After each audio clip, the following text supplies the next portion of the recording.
50 लाख का Fortuner killer.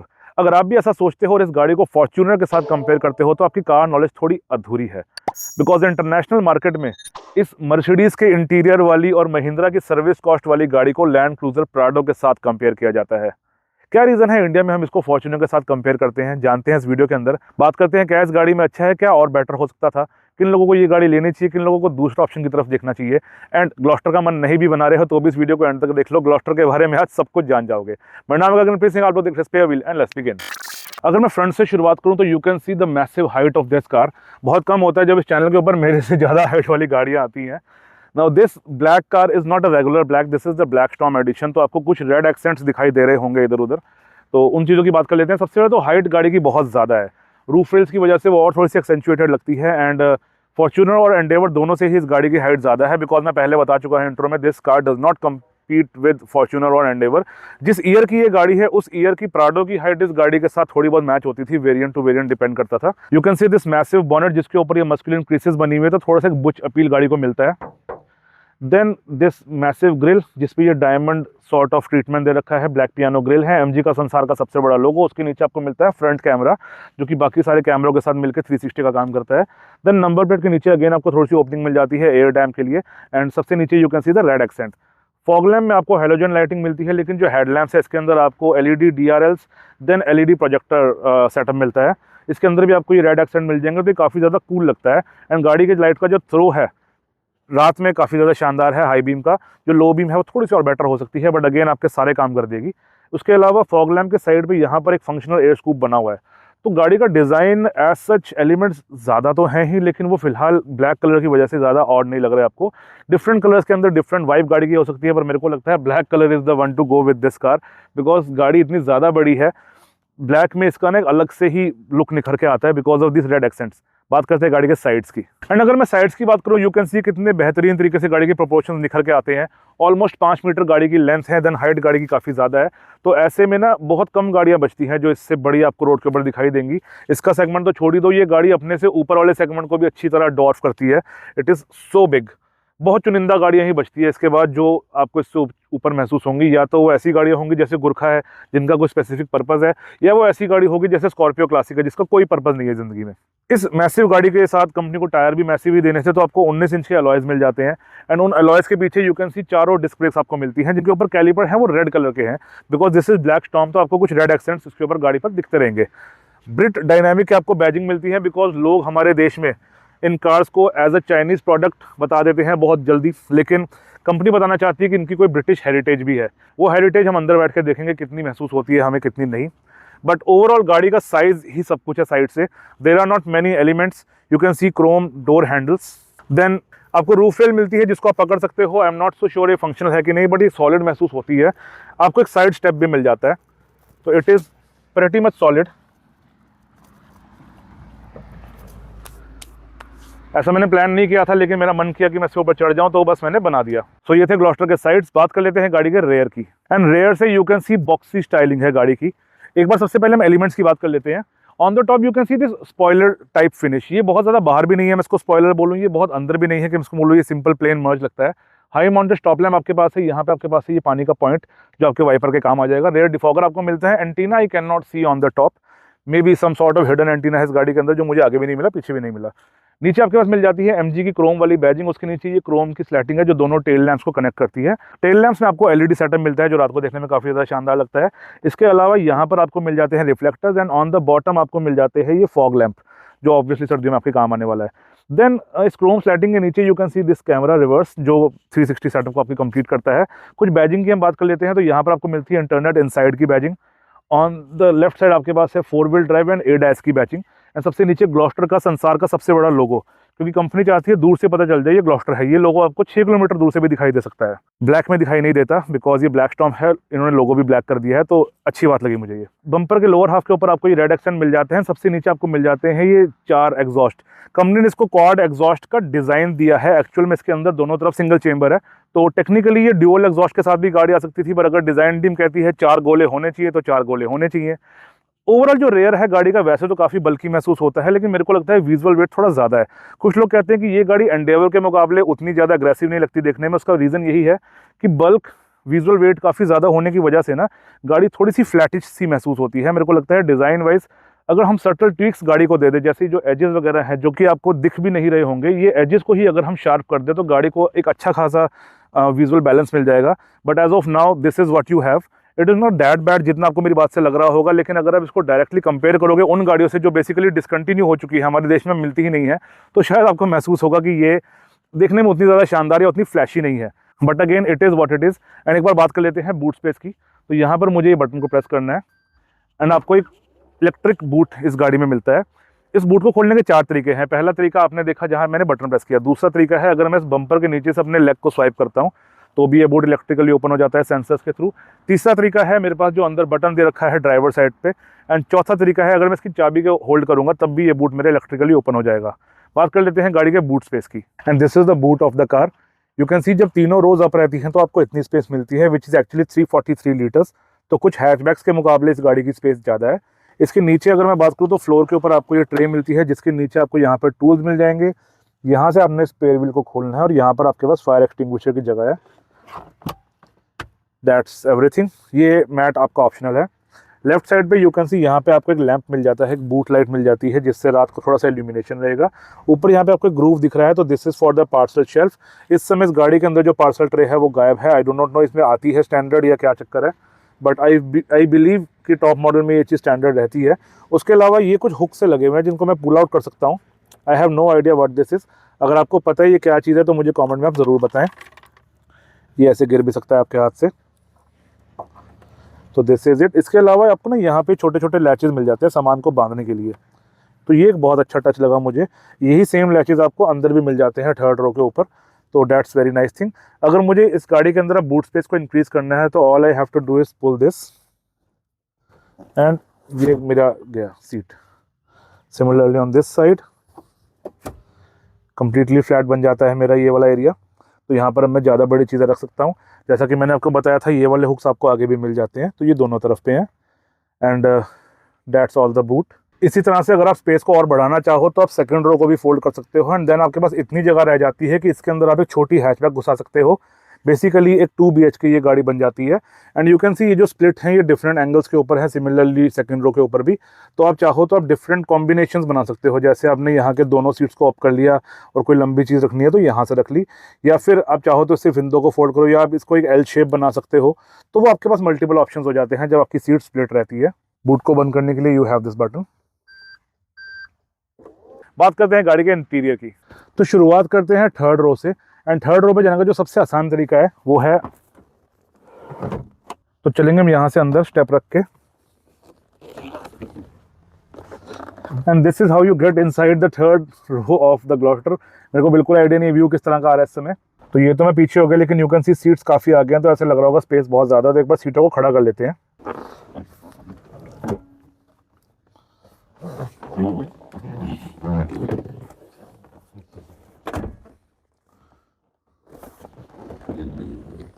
तो now I am on the third seat. You can सी यहाँ से जो व्यू आता है वो इस तरह का आता है। वो सीट आगे हो रखी है, उसको पीछे खींचने के लिए मुझे वहाँ का लीवर पकड़ के खींचना पड़ेगा। थोड़ा सा वो टीडियस काम है और मैं ज़्यादा वेट नहीं खींच सकता इस समय। तो थर्ड सीट की बात कर लेते हैं। अभी मैं बहुत आराम से पीछे होकर बैठ रखा हूँ and this is the leg room I have.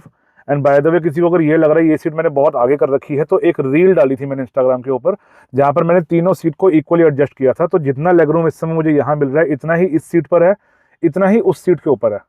तो किसी तरह का धोखा नहीं किया जा रहा है आपके साथ स्पेस दिखाने में आपको। These are the seats. Seats की क्वालिटी काफ़ी ज़्यादा शानदार है। ये कंपनी फिटेड कवर्स हैं। कवर्स बहुत अच्छी क्वालिटी के हैं। You have removable headrest on both the sides. उसके अलावा इन सीट्स को भी ना थोड़ी सी एडजस्टमेंट मिल जाती है रिक्लाइन की। तो ये इस समय ऑल द वे बैक हो रखे हैं, हम इनको थोड़ा सा आगे भी कर सकते हैं। तो उसको यहाँ से खींच के ये मैंने इसको भी खड़ा कर लिया है बैठाने के लिए। अगर मैं इसको हल्का सा पीछे करता हूँ तो यहाँ पे ये रुक जाता है। अब इस पॉइंट और इस पॉइंट के बीच में मल्टीपल पॉइंट्स आ जाते हैं, तो आप समझ गए मेरी बात कि हम इनको रिक्लाइन कर सकते हैं। This is all the way back. Seat belt आपको दोनों तरफ में मिल जाती है। देन आपको कप होल्डर मिल जाता है एक साइड पर, और इसके पीछे आपको मिल जाएगा ये 12 वोल्ट का power socket. On the other hand मेरी तरफ यहाँ पे आपको कप होल्डर मिलता है, पीछे मिल जाता है आपको एक USB स्लॉट, डाटा केबल या मतलब बेसिकली चार्जिंग केबल लगाने के लिए। तो दैट्स द रेयर अमेनिटीज। यहाँ पे आपको एक स्पीकर मिल जाता है। ऑन द टॉप आपको AC वेंट मिल जाता है। पीछे आपको एज सच अमेनिटी वाइज कोई दिक्कत नहीं आएगी। और स्पेस की अगर मैं बात करूँ तो स्पेस अच्छा खासा है आपको इस गाड़ी के अंदर। I hope I am clearly visible from this angle, क्योंकि धूप पड़ रही है। तो you can C Thai support काफ़ी लिमिटेड सी है मेरे पास, जैसा सभी गाड़ियों में होता है। तो इसके नीचे थाई सपोर्ट बिल्कुल नहीं है, लेकिन अगर मैं यहाँ बैठना चाहूँ लंबे समय तक तो I can literally sit like this. मैं चौकड़ी मार के बैठ जाता हूँ, फिर तो मैं बहुत आराम से बैठ सकता हूँ, बहुत लंबे समय तक बैठ सकता हूँ, क्योंकि ऐसे में मुझे थाई सपोर्ट की ज़्यादा टेंशन नहीं होती, बिकॉज अब मेरे थाइस के नीचे मेरे पैर आ जाते हैं। कुछ लोगों को लग सकता है कि ये पॉइंट मैंने धक्के से बनाया है, लेकिन ऐसा नहीं है, धक्के से नहीं बनाया। जब ये गाड़ी मेरे पहले दिन आई ना, तो मैंने सोचा क्यों ना इसके थर्ड रो पे एक बार बैठ के देखूँ। जब मैं अंदर घुसा तो मेरे को फील हुआ भाई साहब कितनी ज़्यादा जगह इस गाड़ी के अंदर। अक्सर लोग इसको फॉर्च्यूनर या एंडेवर से कंपेयर करते हैं, ये गाड़ी उस लेवल की है ही नहीं, और वो आपको ना थर्ड रो पे बैठ के भी पता चल जाता है। These seats are very much comfortable. Just जो थाई सपोर्ट है वो अडल्ट के साइज का नहीं है, लेकिन अगर यहाँ बच्चे बैठते हैं सुपर कंफर्टेबल रहेंगे।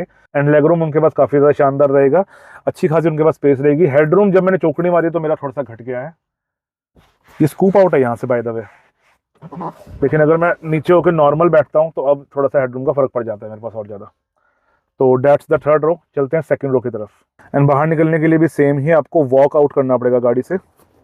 तो इधर जब मैं पहुंच जाऊंगा मुझे स्लैच को ऊपर करना है ताकि ये सीट आगे चली जाए, ऑल द वे जा चुकी है, मेरे पास अच्छा खासा स्पेस यहाँ पे बन चुका है। तो now I can simply walk out. And बाहर निकलते समय जो सबसे अच्छी चीज़ है कि पैर में आराम से अपना टिका लूँ इस साइड स्टेप के ऊपर, ताकि किसी तरह का एक्सीडेंट ना हो, बिकॉज गाड़ी थोड़ी ऊंची है, एकदम से नीचे पैर रखने में छोटे बच्चे वगैरह गिर सकते हैं। But that's the case with every other tall SUV. बात करते हैं सेकंड रो की। एंड सेकंड रो पे बैठने के लिए आपको यहाँ पे हैंडल मिल जाता है, तो ग्रैब हैंडल करके साइड स्टेप पे पैर रख के you can easily climb inside the seat. And now totally comfortable. सबसे पहली चीज़ तो मैंने आपको जो पहले बताई थी कि मैंने स्पेस इक्वली रखा है, तो यू कैन सी अभी यहाँ पर मेरे पास अच्छी खासी जगह है। बाय द वे ये सीट आपको थोड़ी सी पीछे दिख रही होगी, because this seat is all the way back. इसका जो रिक्लाइन है वो भी कंप्लीटली पीछे कर रखा है मैंने। तो इस समय मैं कंफर्टेबल पोजीशन के अंदर हूँ, जहाँ से मेरे को गाड़ी का भी बहुत अच्छा व्यू आ रहा है, आई कैन ट्रैवल। लेकिन एक बार मेरे पॉइंट ऑफ व्यू से देख लेते हैं क्या क्या डिफरेंस है, देन हम इस सीट पे आके भी देखेंगे कि यहाँ पे कितना लेग रूम का फर्क पड़ जाता है। तो इन 3, 2 एंड 1 उस कैमरा से इस कैमरा के ऊपर हम लोग आ चुके हैं। Look at the seats, comfortable seats मिलती है आपको, ऑलमोस्ट सोफे वाला कुशन लगता है यार ये। इसको देखो मैं जितना प्रेस कर रहा हूँ ना, बहुत कंफर्टेबल यार, बहुत ही कुशनी सीट्स हैं इस गाड़ी की, बहुत शानदार सीट्स हैं। 4x4 गाड़ी है ना, जो महंगी वाली बात 50 लाख वाली चीज़ को बिल्कुल जस्टिफाई करती है सीट से। चलिए, this is the leg room I have at the moment and this is the adequate leg room, जितना मुझे मिनिमम चाहिए। मेरे को लगता है इससे कम में मुझे थोड़ा सा ऑकवर्ड महसूस होगा, but it is enough. And क्योंकि ये 4x4 गाड़ी है, बॉडी ऑन फ्रेम चैसी है, तो थोड़ा सा फ्लोर इसका हाई है, जिसकी वजह से अगर आप लेग्स को बिल्कुल ही पास कर लेते हो तो थाई सपोर्ट आपकी ऑलमोस्ट खत्म हो जाती है। लेकिन अगर आप रिलैक्स होकर बैठते हो तो आपको इनफ थाई सपोर्ट मिल जाती है। इसके अलावा इस सीट के ऊपर एक बार जाने से पहले इस सीट को हम पीछे करके देखते हैं, तो this is now at same level and you can सी अब मेरे पास कितना ज़्यादा स्पेस है।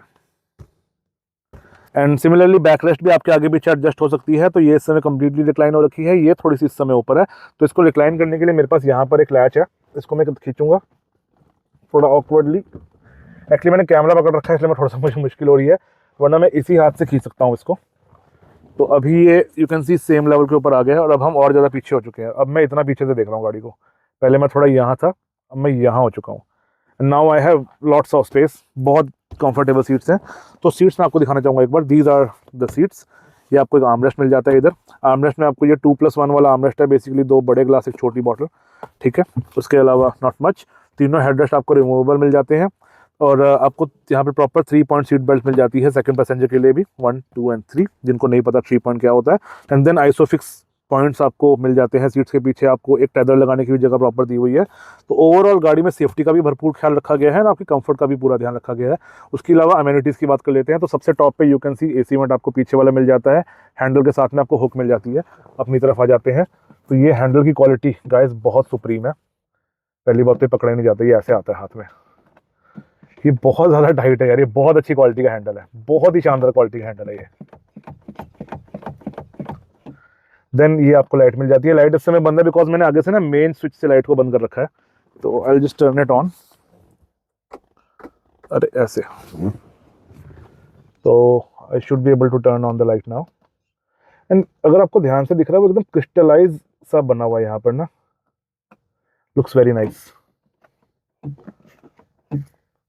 इसके अलावा मेरे पास यहाँ पे ग्रैब हैंडल अलग से है, जो कि मैं तब यूज़ करूँगा जब मुझे गाड़ी के अंदर चढ़ना है। तो this was the side, on the lower part this is my door trim, यहाँ पे लेदर है, यहाँ पर भी लेदर है नीचे साइड पर। This is some soft touch plastic, बहुत अच्छी क्वालिटी की फिनिश है। देन यहाँ पर अलग से आपको लेदर मिल जाता है, प्रॉपर क्विल्टिंग हो रखी है इसके ऊपर। Then this is also soft touch. इसके अलावा यहाँ पर आपको हैंडल मिलता है जिसको पकड़ के आप दरवाजे को अंदर खींचते हो। This is for your Windows and आपको चारों विंडोज ही वन टच अप डाउन मिल जाती है। चलिए, इसके अलावा यहाँ पे बॉटल होल्डर मुझे मिला है, वो मैं आपको दिखाना चाहूँगा एक बार कि जो बॉटल है यहाँ पर, वैसे तो ये एम्प्टी है पर ये प्रॉपरली आती नहीं है। इफ यू कैन सी, ये खाली है तो मैंने धक्के से घुसा दी है। बॉटल होल्डर यहाँ पर बहुत ज़्यादा अच्छा नहीं है, मतलब जगह थोड़ी सी कम है। बॉटल इसमें आ जाती है पर थोड़ी छोटी आती है, जैसे 700 ml या 500 ml वाली आएगी। 1 लीटर की बॉटल अगर स्पेसिफिक शेप की है तो आ सकती है, वरना नहीं आ सकती है। तो ये मेरे को लगा एक चीज़ है जो कंपनी इंप्रूव कर सकती है। उसके अलावा एज सच अमेनिटीज़ में किसी तरह की कमी नहीं है। और दरवाज़ा गाड़ी का इतना भयंकर सॉलिड महसूस होता है ना भैया। टैंक है भाई साहब ये गाड़ी, टैंक। जो लोग उसको चाइनीज़ प्रोडक्ट बोल के हल्का कह देते हैं ना, उनको एक बार बैठने की ज़रूरत है इस गाड़ी के अंदर। भयंकर वाला टैंक है भाई साहब। इस गाड़ी के दरवाजे ऐसे लगते हैं, लिटरली बता रहा हूँ, ये हैरियर से ज़्यादा सॉलिड फील होते हैं मुझे। एंड मुझे पता है वो गाड़ी सेम सेगमेंट में नहीं है, लेकिन सबको पता है कि हैरियर की क्वालिटी फॉर्च्यूनर से अच्छी महसूस होती है। ये उससे भी ऊपर है भाई, एकदम जहाज के दरवाजे वाला फील है इसका। तो दैट वाज द डोर। यहाँ पर मुझे एक पॉकेट मिल जाती है, magazine pocket, same on other side. Then ये है सेंट्रल कंसोल जो मेरे पास थोड़ा सा दे रखा है। तो यू कैन सी एसी के कंट्रोल्स हैं यहाँ पर मेरे पास। इस गाड़ी में आपको 3 जोन एसी मिलता है, तो वो दोनों का अलग अलग एसी है, आगे वालों का और पीछे का अलग से एसी है। I can turn it off from here और I can turn it on auto. तो ये ऑटो हो चुका है। देन मोड का बटन है मेरे पास, okay. I can adjust the directions. उसके अलावा फैन स्पीड एंड यहाँ से मेरा टेम्परेचर एडजस्ट हो जाता है। That's very nice. तो इसको ऑफ कर देते हैं बिकॉज मुझे गाड़ी की बैटरी खत्म नहीं करनी है। इसके नीचे यहाँ पर मेरे पास हल्की सी जगह मिलती है। This is a 12 volt socket, जिसमें उंगली करना अच्छी बात नहीं है। उसके नीचे यूएसबी स्लॉट है। एंड जो टॉप वेरिएंट है ना, उसमें if I am not wrong यहाँ पर आपको प्लग मिलता है, प्रॉपर एक 3 पिन सॉकेट मिलता है एसी डिवाइस से कनेक्ट करने के लिए। इसके अलावा नीचे यहाँ पे थोड़ी सी मुझे अलग से स्पेस मिल जाती है। बहुत सारे लोग ना इसको मोबाइल रखने के लिए पॉकेट बोल देते हैं, मुझे यहाँ मोबाइल रखना नहीं पसंद। तो भैया यहाँ पर तार लगाओ और यहाँ पर अपना फ़ोन रखो तार से। वहाँ रखोगे किसी का पैर वैर बजेगा, कुछ टूटेगा। उसके अलावा जो फ्लोर है गाड़ी का भाई साहब, it is completely flat. And floor कितना, ये वाला जो एरिया है, जो हम्प वाला एरिया, वो कितना बड़ा है मैं आपको दिखाता हूँ। ये मैंने पैर रख दिया अपना, मैं 10 नंबर का जूता पहनता हूँ जिसमें घास घुस गया, तो ये मैंने पैर रख दिया पूरा अपना। इतना बड़ा हम्प है ये, लेकिन ये ऑलमोस्ट फ्लैट है। यू कैन सी यहाँ से इट इज़ ऑलमोस्ट फ्लैट। तो एज सच कोई डिस्कम्फर्ट महसूस नहीं होता इस गाड़ी के अंदर। गाड़ी के अंदर जगह बहुत ज़्यादा है, odours of space man. Okay, now I have noticed कि इसके नीचे you can C those openings, तो वो भी एसी की ओपनिंग्स है गाइस, वहाँ से भी एसी की हवा आती है। ये पहले किसी किसी गाड़ी में होता था, आजकल ये चीज़ ट्रेंड ही खत्म होता जा रहा है, but it is a very nice thing to have. तो that's the second row. And सबसे अच्छी चीज़ है सनरूफ, जो यहाँ तक आ जाती है। तो it is again very nice. इसको आगे से बैठ के खोलेंगे हम एक बार, लेकिन एक बार मैं आपको ना हेडरूम दिखाना चाहता हूँ। तो अभी मैं बिल्कुल, ये मैं कम्प्लीटली पीछे होके बैठ चुका हूँ and I have this much headroom. मेरी सीट बिल्कुल पीछे है, तो एक बार इसको रिक्लाइन को उठा लेते हैं।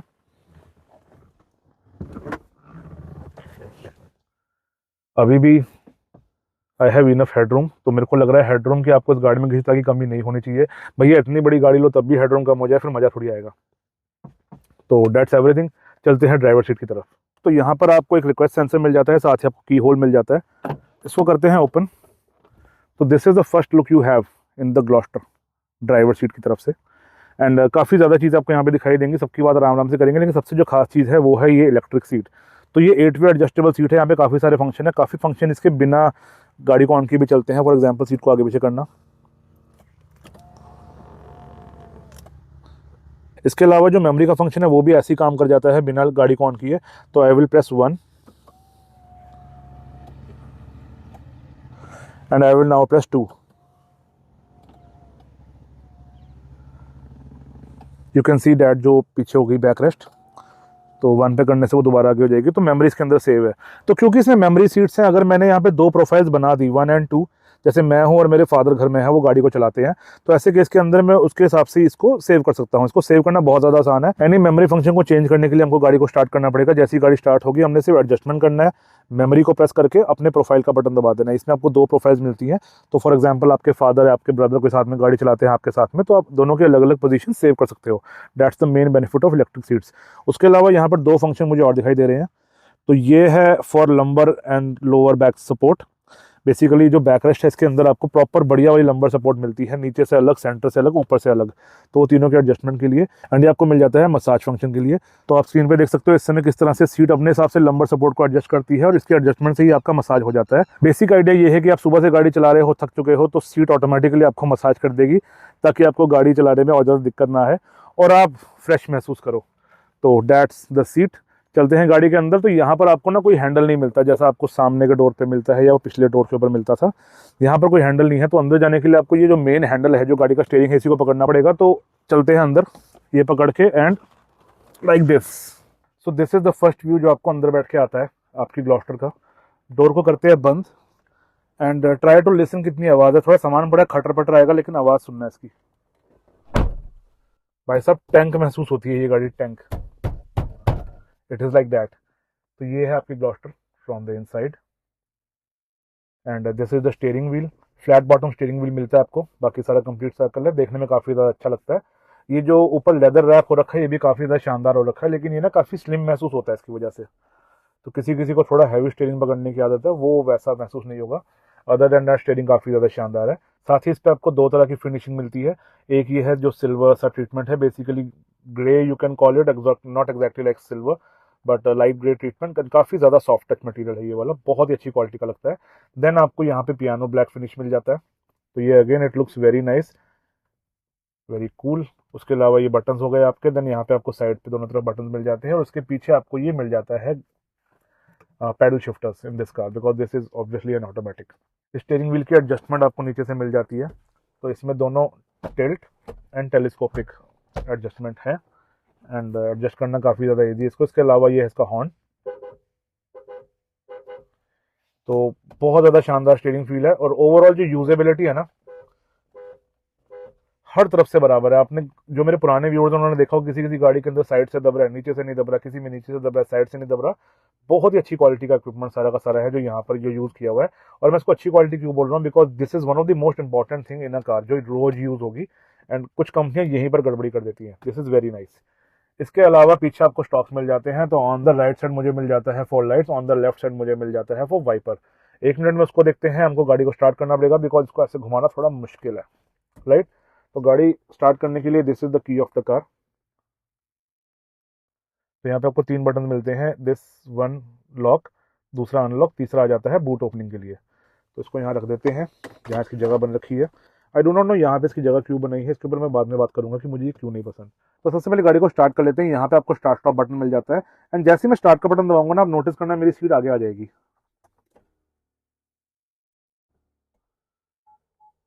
तो आई होप आपने ये चीज़ को नोटिस कर लिया हो, सीट मेरी ऑटोमेटिकली आगे आ गई बिकॉज इस गाड़ी के अंदर वेलकम फंक्शन है। होता क्या है, जैसे ही मैं गाड़ी को बंद करता हूँ, जब गाड़ी से उतरता हूँ, you can C like this, stop कर दिया। जब मैं गाड़ी से उतरूंगा, मैं घर जा रहा हूँ, मैं उतर रहा हूँ, तो ये मेरी सीट अपने पीछे होना शुरू हो जाती है। तो ये है वेलकम फंक्शन। गाड़ी से उतरता हूँ, सीट पीछे चली जाएगी ताकि उतरने में किसी तरह की दिक्कत ना है एंड दोबारा बैठने में किसी तरह की दिक्कत ना है। तो स्टार्ट करते हैं वंस अगेन। गाड़ी बोलेगी भैया क्या कर रहे हो, चलाओ, बंद करो है। तो ये आपकी स्क्रीन आ जाती हैं दोनों। थोड़ी देर में इनकी बातें करेंगे, बहुत सारे आपको इंडिकेशन स्क्रीन पे दिखाई देते हैं, उस पर भी आएंगे। स्टीयरिंग की हम बात कर रहे थे तो हम पहले एक बार गाड़ी को स्टार्ट कर लेते हैं। नाइस इलेक्ट्रिक स्टीयरिंग मिलता है भैया आपको, सुपर शानदार, बहुत ही औसम वाला। चलो लेफ्ट साइड के ऊपर आपको वाइपर मिल जाता है और वाइपर का पुल भी अच्छा खासा है, सॉरी वाइपर का स्प्रे जो क्लीनिंग है वो भी अच्छी खासी है। By the way these are original wipers और गाड़ी चल चुकी है 60,000 किलोमीटर, तो यस थोड़ा बहुत 19-21 हो सकता है। ऑन द राइट साइड मेरे को यहाँ पर मिल जाते हैं, एज ऑफ नाउ ये ऑटो के ऊपर है बट मैं इसको मैनुअली लाइट्स को एडजस्ट कर सकता हूँ, ठीक है। उसके साथ में मेरे को मिल जाता है this is off, this is for fog lamps and this is for rear fog lamp, right. अब देखो इन्होंने 2 चीज़ें बहुत अच्छे स्मार्टली तरीके से बनाया जो मुझे काफ़ी अच्छा लगा। जब ये ऑटो, ये ना इसकी जो बाय डिफॉल्ट पोजीशन है वो ऑटो पे है, इसको मैं ऑफ पे नहीं छोड़ सकता, ये ऑटो पे आ जाता है,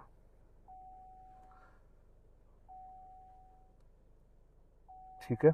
जैसे ही मैं इसको ऑफ करता हूँ यहाँ पर एक इंडिकेशन चेंज होता है कि ऑटोमेटिक हेडलैम्प्स अब ऑफ कर दिए मैंने, अब मैंने इसको ऑन कर दिया है।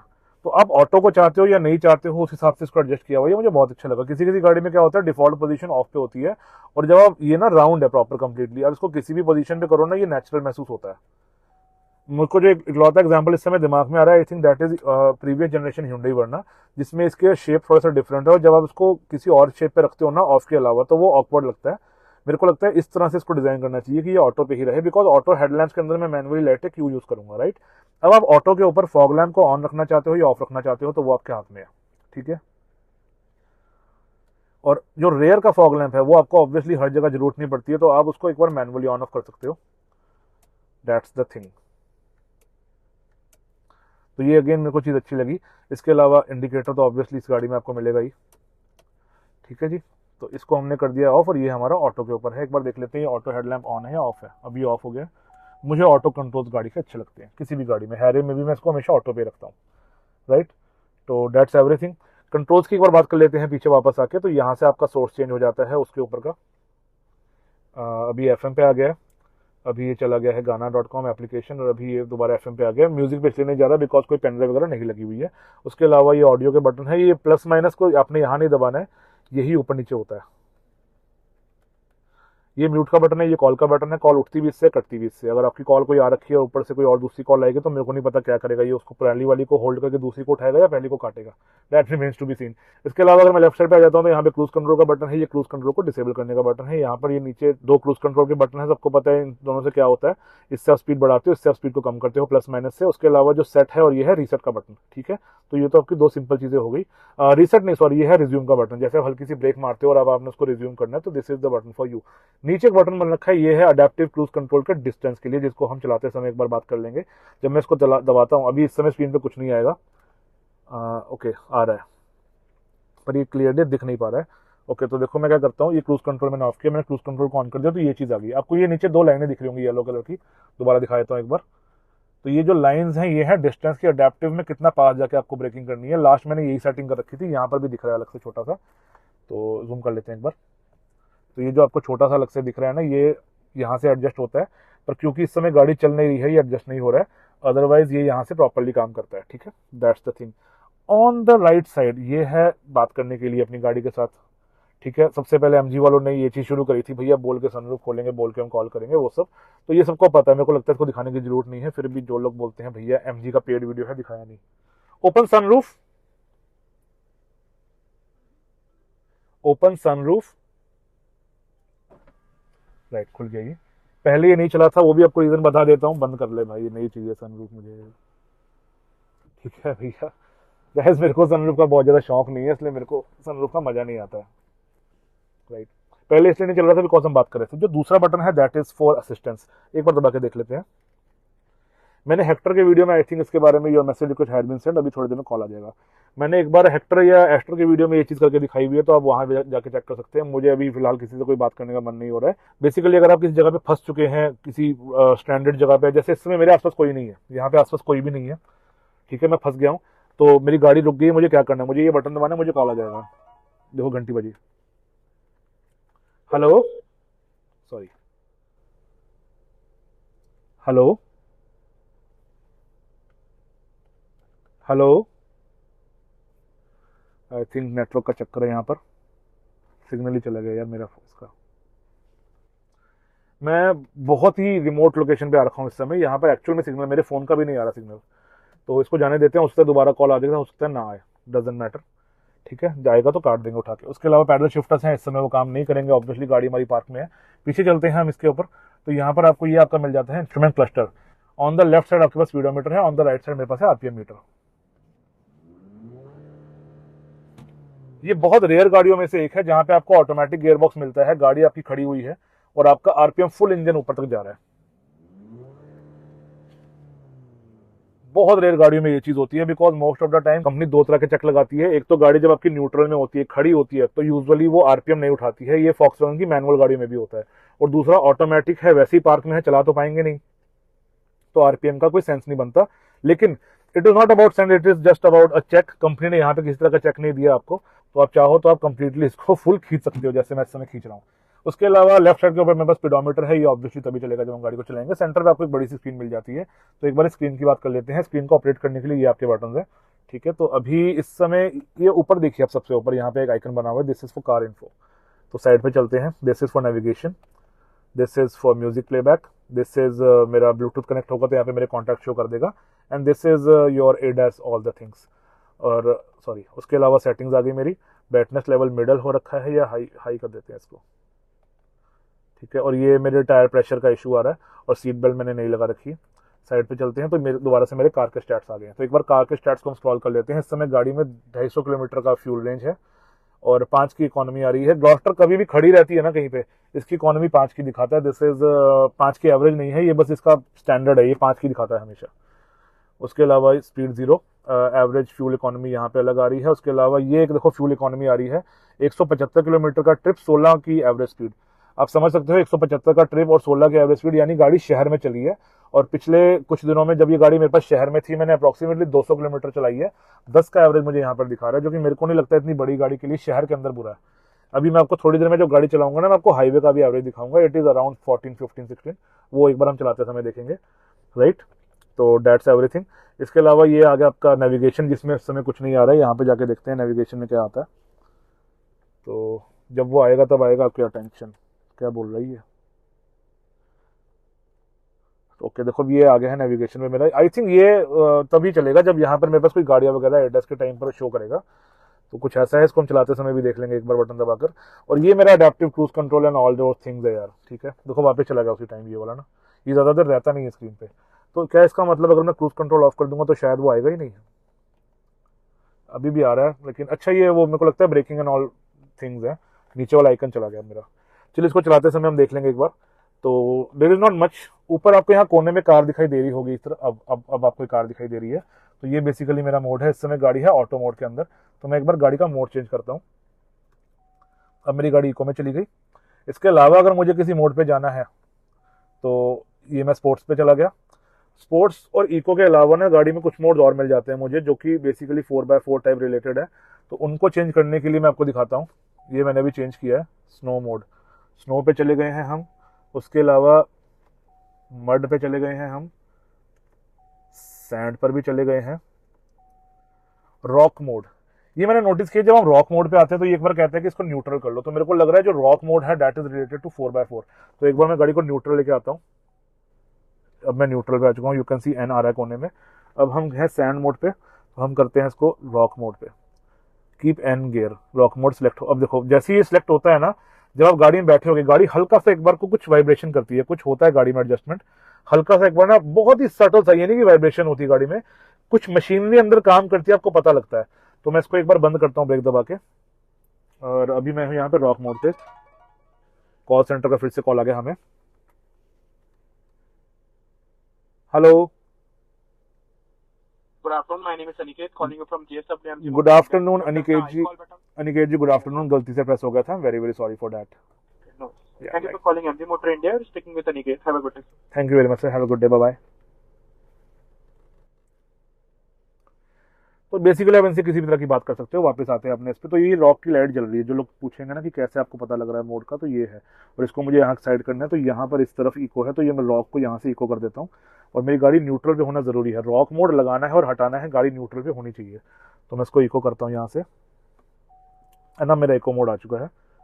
एंड हल्की सी एक सटल सी आवाज़ आई गाड़ी में से, मुझे पता नहीं आप लोगों को सुनाई शायद नहीं देगी। तो वो सब चीज़ें हैं। उसके अलावा यहाँ पर एक आइकन अलग से आ रहा है, this is for that front collision and all those things. इसके अलावा चलते हैं अब हम अपने सेंटर स्क्रीन की तरफ। तो this is star of the show. Home का बटन यहाँ पे आपको मिलता है, जो कि स्टार्टिंग में नए बंदे को दिखता ही नहीं है, ठीक है। तो दैट्स द स्क्रीन। अनफॉर्चुनेटली इसके ऊपर आपको और किसी तरह का बटन नहीं मिलता है। स्क्रीन आपको बहुत ज़्यादा मैसिव मिल जाती है। ये आपके कुछ वेजेट्स लगे हुए हैं ऊपर, सबकी बात कर लेते हैं। सबसे ऊपर आपको वेदर मिल जाता है, तो वेदर आप यहाँ से चेक कर सकते हो, वेदर यहाँ पे कैसा है। अभी थोड़ी देर में आ जाएगा वेदर भी। Okay 23 degrees. देन नेविगेशन आपको मैं दिखा चुका हूँ, क्लिक करोगे तो फुल स्क्रीन नेविगेशन आ जाएगी। होम स्क्रीन पे वापस चलते हैं इधर से। उसके अलावा ये है म्यूजिक। अगर पेन ड्राइव या ब्लूटूथ लगाऊंगा तो यहाँ पर आ जाता है ऑप्शन। देखो ये यूएसबी म्यूजिक है, ब्लूटूथ म्यूजिक है, कौन सा म्यूजिक है वो सब। बाहर निकलते हैं इसमें से। एसी के कंट्रोल्स, सॉरी हो गया क्लिक, ओके।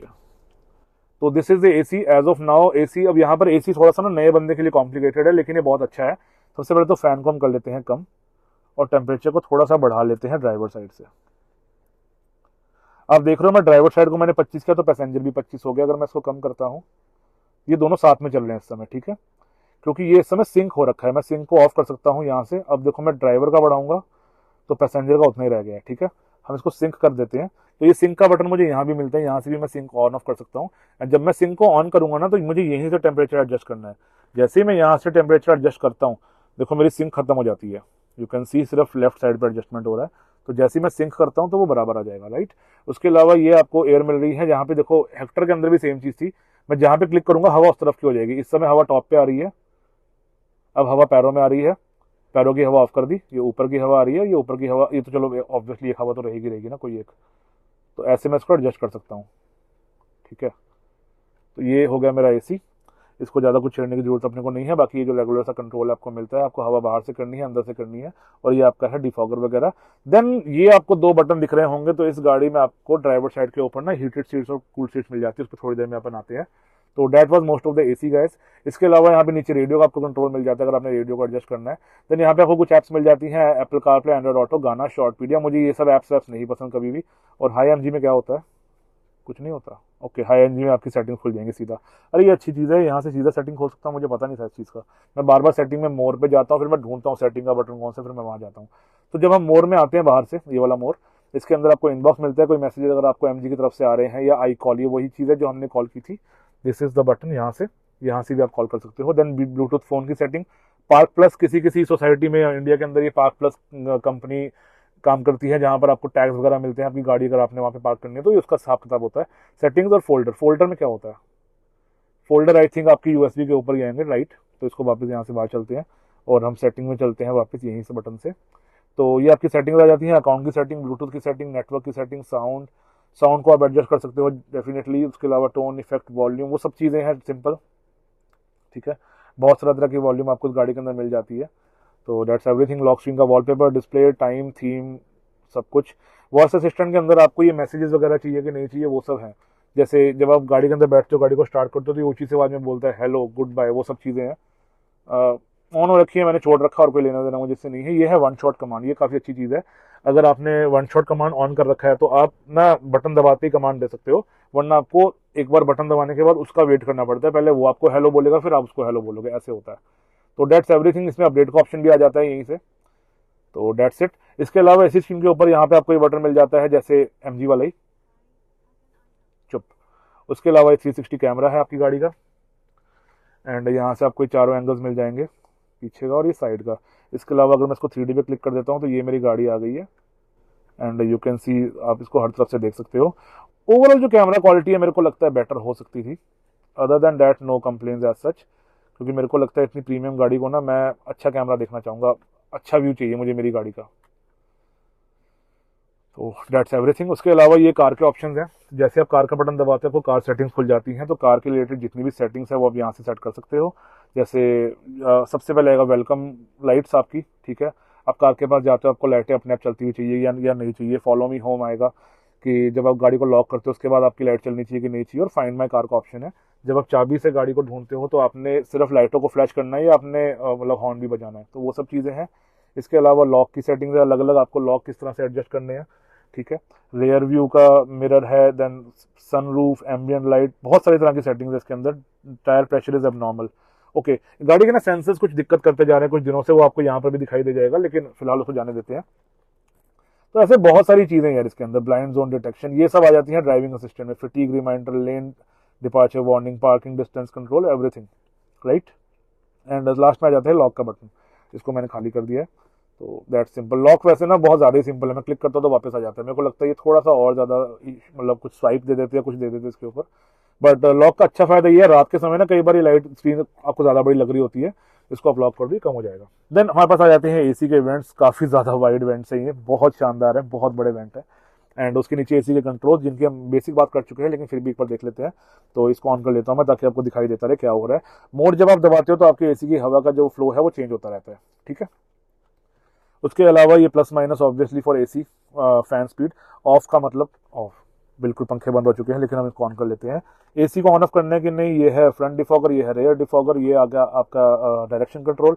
पिछला एसी को ऑन ऑफ अब यहाँ से कर सकते हो। वैसे उसका मैंने आपको बटन दिखाया था, वो पीछे से भी ऑन ऑफ हो जाता है, तो कोई बड़ी बात नहीं है। ये ऑटो का बटन है, आप ऑटो दबा दो तो आपका एसी ऑटोमेटिकली आपके टेम्परेचर पे सेट होगा। अगर आपने ऑटो में सिंक ऑन कर रखा है तो वो आपके टेम्परेचर पे सेट होगा, दैट्स इट, ठीक है। अगर मैं सिंक को ऑफ कर देता हूँ तो आई बिलीव वो आपके हिसाब से सेट हो रहा है या कैसे कर रहा है पता नहीं मेरे को। ये थोड़ा कंफ्यूजिंग है। मे बी फिर वो फैन को दोनों हिसाब से बैलेंस करता है, या क्या दोनों के फैन स्पीड अलग अलग है, इसका मुझे आइडिया नहीं है। बट इतना कॉम्प्लिकेशन में बढ़ना नहीं है, अपन इसको सिंक रख के चलाते हैं। और इस समय मुझे ऑटो भी नहीं चाहिए, मुझे सिर्फ चाहिए लोएस्ट पे, राइट। देन आ जाता है हमारा सेंटर कंसोल। काफी ज्यादा ग्रैंड है, काफी बड़ी गाड़ी महसूस होती है। सबसे ऊपर आपके पास एक कंपार्टमेंट है, इसमें थोड़ी देर के अंदर आएंगे। देन आ जाता है आपका गियर लीवर। इस समय न्यूट्रल पे हो रखा है, हम इसको पार्क कर देते हैं फॉर अवर ओन सेफ्टी। जब आपने पार्क से बाहर निकलना है तो आप ऐसे ऐसे नहीं निकल सकते, चाहे मैं ब्रेक दबाऊंगा तब भी मैं ऐसे ऐसे नहीं निकल सकता। पहली बार पार्क से बाहर निकलने के लिए you have to press this button as a safety mechanism. दबा के अगर मैं हल्का सा करता हूँ तो मैं ड्राइव पे आ गया, एंड अगर मुझे इसको मैं ऊपर करता हूँ, ये चला गया न्यूट्रल पे, लेकिन अभी इससे ऊपर नहीं जाएगा। तो ड्राइव से रिवर्स पे जाने के लिए I have to press it again reverse, and अब मैं जैसे इसको नीचे करता हूँ मैं ड्राइव पे सीधा आ जाता हूँ। तो दिस इज समथिंग जिसका आपको ध्यान रखना पड़ेगा कि रिवर्स से आप ड्राइव पे सीधा आ सकते हो, ड्राइव से रिवर्स जाने के लिए you have to press the button, right. इसको दोबारा कर देते हैं पार्क के ऊपर। इस समय हमने गाड़ी नहीं चलानी है, and I do not want to hold the brake for so long. Then इसके साइड में मुझे कुछ बटन मिल जाते हैं। तो सबसे ऊपर यहाँ पे आपको मिल जाता है हिल असिस्ट, उसके अलावा यहाँ पे ट्रैक्शन कंट्रोल ऑफ करने का बटन है, ऑटो स्टार्ट स्टॉप मिलता है आपको इस गाड़ी के अंदर। देन पार्किंग, सेल्फ पार्क का आपको बटन मिल जाता है। जब आप किसी क्राउडेड स्पेस के ऊपर हो तो आप सेल्फ पार्क का बटन दबाओगे, गाड़ी थोड़ा बहुत अपने हिसाब से जगह ढूंढ लेती है। देन ये मिल जाता है आपको ईडीएल का बटन, इलेक्ट्रॉनिक डिफरेंशियल लॉक। ये भी आपको बटन होल्ड करना पड़ता है, अगर आप इसको होल्ड नहीं करोगे तो ये चीज काम नहीं करती है, एंड सिंपली दबाने से कुछ नहीं होता। मैं दबाता हूँ इसको तो देखो इसने बोला long press to open EDL. अब इसको मैं लॉन्ग प्रेस करता हूँ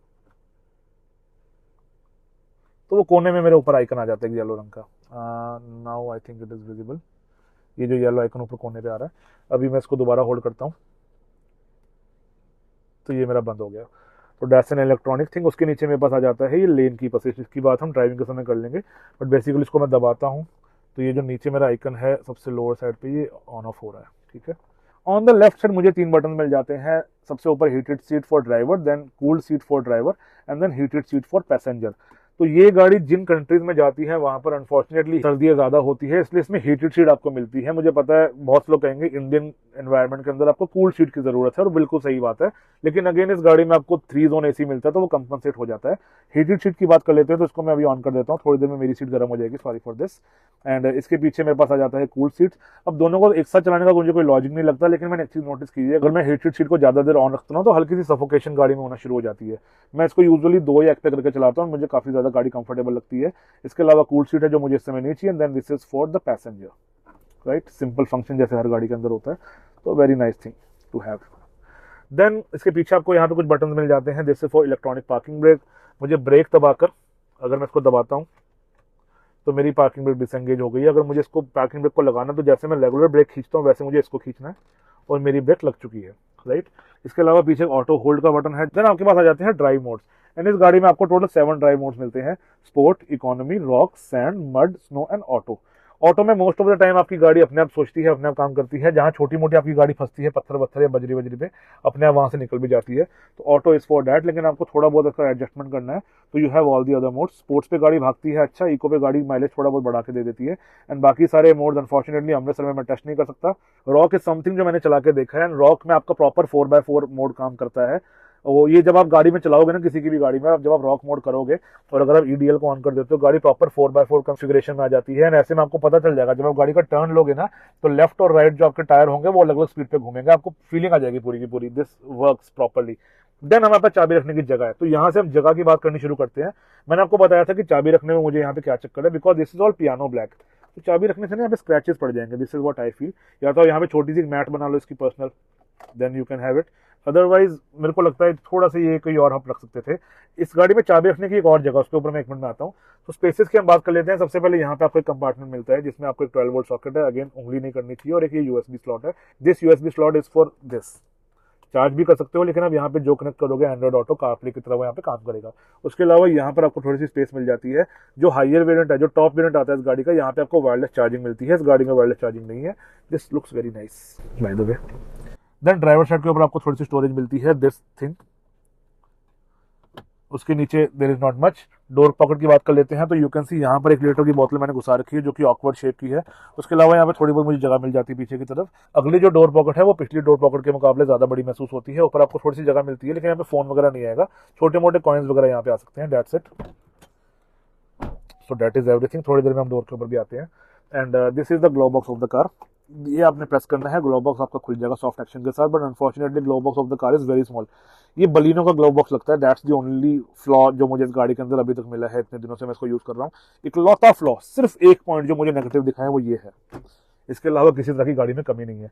तो एक बार हम डोर साइड की बात कर लेते हैं। तो यहाँ पर आपको एसी वेंट मिलता है एंड उधर भी सेम सिमेट्रिकल एसी वेंट आपको मिल जाते हैं, ठीक है। उसके बाद यहाँ पे नीचे मेरे को वो मिल जाता है एक scroll, this is basically for brightness of this thing. शाम के समय जब आपकी लाइटें ऑन होती है तो इसकी आप यहाँ से बैठे एडजस्ट कर सकते हो। This is for the mirrors, इसका बटन पता नहीं कौन उठा के ले गया, चुरा लिया, गिर गया, टूट गया, क्या हुआ मुझे नहीं पता, राइट। इसके अलावा this leather soft touch, soft touch, soft touch, soft touch, ये भी सॉफ्ट टच है लेकिन ये प्लास्टिक है, but it is very cool. You can see this silver accent, ये भी काफी ज्यादा कूल लगता है, प्रीमियम फील है गाड़ी के अंदर। देन ये जो लैच क्वालिटी है बहुत अच्छी क्वालिटी का है। This is the door, you can सी एक बार सनलाइट के अंदर स्पीकर आपको यहाँ ऊपर पास में मिल जाते हैं तो मजा आता है गाना सुनने का भी। And that is the mirror, mirror भी गाड़ी के काफी ज्यादा शानदार है, लेकिन हैरियर के मुकाबले ये ब्लाइंड स्पॉट नहीं बनाते। क्यों? क्योंकि मिरर कनेक्टेड है आपका दरवाजे के ऊपर। हैरियर में जो फर्स्ट जनरेशन आई थी इतना ही बड़ा मिरर था, लेकिन वो कनेक्टेड था आपका सीधा यहाँ दरवाजे के इस तरफ, खिड़की के आगे, तो ये वाला सारा एरिया रुक जाता था, लेकिन इसका मिरर थोड़ा सा नीचे है। एंड व्यू भी गाड़ी का मुझे काफी अच्छा खासा यहाँ से मिल जाता है, तो दैट्स अगेन वेरी नाइस। बात कर लेते हैं एक बार सीट्स की। तो सीट्स गाड़ी की काफी ज्यादा शानदार है, जैसे मैंने आपको पीछे बताया, बट आगे आप देख सकते हो बोल्स्टिंग भी बहुत ज्यादा अच्छी है। लुक एट दिस, ये जो शोल्डर सपोर्ट है ये भी काफी ज्यादा शानदार है guys. Removable headrest, everything feels very nice. Front की दोनों सीट आपको इलेक्ट्रिकल मिलती है, लेकिन जो मसाज फंक्शन है वो सिर्फ इसी सीट के अंदर है। उसके अलावा if I am not wrong height adjustment भी इस सीट में आपको नहीं मिलता है, ये सिर्फ आपकी आई थिंक 2 वे एडजस्टमेंट है इसमें, शायद सिर्फ ये आगे पीछे होती है। देन ये वाला जो है इसका बैक है वो एडजस्ट होता है, there is not much to talk about it. तो दैट्स द सीट, लेकिन थाई सपोर्ट काफी ज्यादा शानदार है। यू कैन सी मैं इसमें बैठा हुआ हूँ और थाई सपोर्ट पूरा एंड तक आता है, ये बहुत अच्छी सीट है, बहुत कंफर्टेबल सीट्स है। इनफैक्ट मेरी सीट में तो इलेक्ट्रॉनिक लंबर सपोर्ट भी है, तो उसका अलग से मजा आता है। एंड इसके अलावा एक बार हम रूफ लाइनर की बात कर लेते हैं। तो यहाँ पर आपको मिलता है सनग्लास होल्डर इस तरह का, इसको बंद कर देता हूँ वरना ये गिर जाएगा मेरे को लग रहा है, right. Then this is your sun visor, दोनों तरफ आपको लाइट्स मिलती हैं। Premium etiquette same on this side. क्या ये एक्सटेंड होता है? Let's see, let's find out. नहीं, एक्सटेंड नहीं होता, ये खींच के देखा मैंने। उसके अलावा यहाँ पे आपको कुछ एक सेंट्रल पैनल मिल जाता है जो अलग से काफी बड़ा लगता है आम गाड़ियों के मुकाबले। This again feels very much big, massive लगता है, जैसे पता नहीं कितनी फंक्शनैलिटी है इसके अंदर। तो इसकी बात कर लेते हैं। यहाँ से आपकी लाइटें दोनों ऑन और ऑफ हो जाती है। This is completely of, this is with door and this is both on, right. इसके पीछे यहाँ पे आपको ये 2 बटन मिल जाते हैं। दिस इज बेसिकली फॉर आपका बूट, इलेक्ट्रिक बूट है इस गाड़ी के अंदर, मैंने आपको बताया था ड्राइवर साइड से भी खुलता है। एक बार इसे बंद कर लेते हैं और बहुत जोर से बजता है भाई इस गाड़ी का बूट, जबरदस्त गाड़ी हिल जाती है। ये एक मोड का बटन है। मोड बेसिकली कंपनी ने दिए काइंड ऑफ गराज मोड। अगर आप किसी छोटी जगह पे काम कर रहे हो तो आपने इस बटन को दबाना है, देन आपने बूट को खोलना है, तो बूट की हाइट थोड़ी सी डिफरेंट हो जाएगी। मुझे पर्सनली ज्यादा कोई फीलिंग नहीं हुई इसको लगाने के बाद, मे बी मुझे ये चलाना नहीं आ रहा है। तो if anybody knows in the comment how this properly works, let me know. Then ये सनरूफ के आपको बटन मिल जाते हैं। सनरूफ में आपको दिखा चुका, फिर भी एक बार यार लोग कहते हैं सनरूफ नहीं दिखाई सरदार जी ने। ये आपका है पैनोरामिक, प्रॉपर पूरा ढक्कन खोलते हैं इसका इस बार, शानदार आपको सनरूफ मिल जाती है। इसके अलावा दिस, सॉरी, हल्का प्रेस पे आराम से खुलेगा, देन पूरा प्रेस कर दोगे तो ये ऑटोमेटिक हो जाता है। ऑलमोस्ट बराबर चली जाती है इसकी, यहाँ से आप देखो बिल्कुल बराबर, ये ऑलमोस्ट क्या। ये आपको नेट मिल जाता है मिट्टी वगैरह अंदर आने से रोकने के लिए। इसको कर देते हैं हम बंद। तो ये वाला बटन है, तो ये मैंने दबा दिया है, दोनों चीजें ऑटोमेटिकली बंद हो जाएंगी, आई एम नॉट रॉन्ग, राइट, ठीक है। इसके अलावा ये जो लाइट्स हैं, अगर मैं इंडिविजुअली ऑन करना चाहता हूं तो इनका कोई अलग से बटन नहीं दे रखा है, ये लाइट्स ही प्रेस होती हैं यहां से। This is one of the coolest lights I have seen, और क्वालिटी भी ठीक है इनकी, right, finger game strong. Then वहां ऊपर आपको एक हैंडल मिल जाता है, ग्रैब हैंडल, एक आपको यहाँ सामने मिल जाता है। यहाँ पर भी एक हैंडल होना चाहिए था यार। देखो चलाते समय तो मैं चलाऊंगा नहीं, लेकिन बैठते समय ना जो कूल फैक्टर आता है ना इस हैंडल का, सिर्फ कूल फैक्टर, कंफर्ट के लिए भी नहीं चाहिए मुझे, यहाँ से चढ़ के मैं बैठ सकता हूँ, टोटली फाइन। कूल फैक्टर यहाँ वाले का जो है ना यार, वो और किसी चीज का नहीं होता। आपको ऑटो डिमिंग IR मिल जाता है, that's everything about the car. एक चीज जो मैं आपको यहाँ बताना चाहूंगा ना, बहुत ज्यादा वाइड है ये, बहुत आपको अच्छी खासी स्पेस मिल जाती है, बहुत वाइड है भाई साहब इस गाड़ी का कैबिन। जब आप एक बड़ी गाड़ी से उठ के इसमें बैठोगे ना, तब आपको महसूस होगा कि ये एक्चुअल में और ज्यादा बड़ा है उससे, right. On the top you have this solid feeling, plus ये जो आपका है लेदर सॉफ्ट टच है सारा का सारा, तो ये भी सॉफ्ट टच है यहाँ पे भी। यहाँ पर ये सॉफ्ट टच नहीं है, बट ये फिनिशिंग इन्होंने मैच कर दी है अच्छी तरह से, तो नीचे इट इज़ हार्ड टच। ये भी आपको सॉफ्ट टच मिलते हैं यहाँ से, नो हाँ ये ऊपर वाला सॉफ्ट टच है, मे बी नीचे कहीं जाके यहाँ पर छोटा सा पार्ट है, यहाँ पे वाली खत्म हो रहा है। तो that's again very nice. Overall जो क्वालिटी है, जो फिट एंड फिनिश है, वो काफ़ी ज़्यादा शानदार है गाड़ी की। एक चीज़ जो मुझे गाड़ी की अच्छी लगती है, इसकी स्क्रीन इस तरह से है, एंड ये ना ऑलमोस्ट ब्लेंड हो जाती है डैशबोर्ड के अंदर। यू कैन सी डैशबोर्ड से ज़्यादा ऊंची नहीं है, राइट। तो ये ना अलग से आपके it's not in your face. दूसरी चीज़ है, अगर आप इसको ध्यान से देखोगे तो प्रॉपर एक मर्सिडीज या BMW के इंटीरियर वाली फील आती है इस गाड़ी के अंदर। It looks very special. थोड़ा सा मैं इसको बीमर वाइब दूंगा, वैसे इनिशियली इंट्रो में मैंने इसको मर्सिडीज कहा था, बट एक्चुअल में हल्का सा बीमर वाली वाइब देता है। So that's everything. इसके अलावा एक दो चीज़ें मेरी रह रही हैं, ये दोनों। तो मैंने आपसे बात करी थी कि चाबी की एक और जगह भी है, वो है ये ट्विन कप होल्डर के अंदर। इसको मैं यहाँ से उठा लेता हूँ एंड यहाँ पे रख देता हूँ। अगर आपकी चाबी का सेल खत्म हो जाता है तो यहाँ पर आप चाबी को रख सकते हैं, एंड यहाँ पर ना निशान बन रखा है ये चाबी वाला, if it is clearly visible.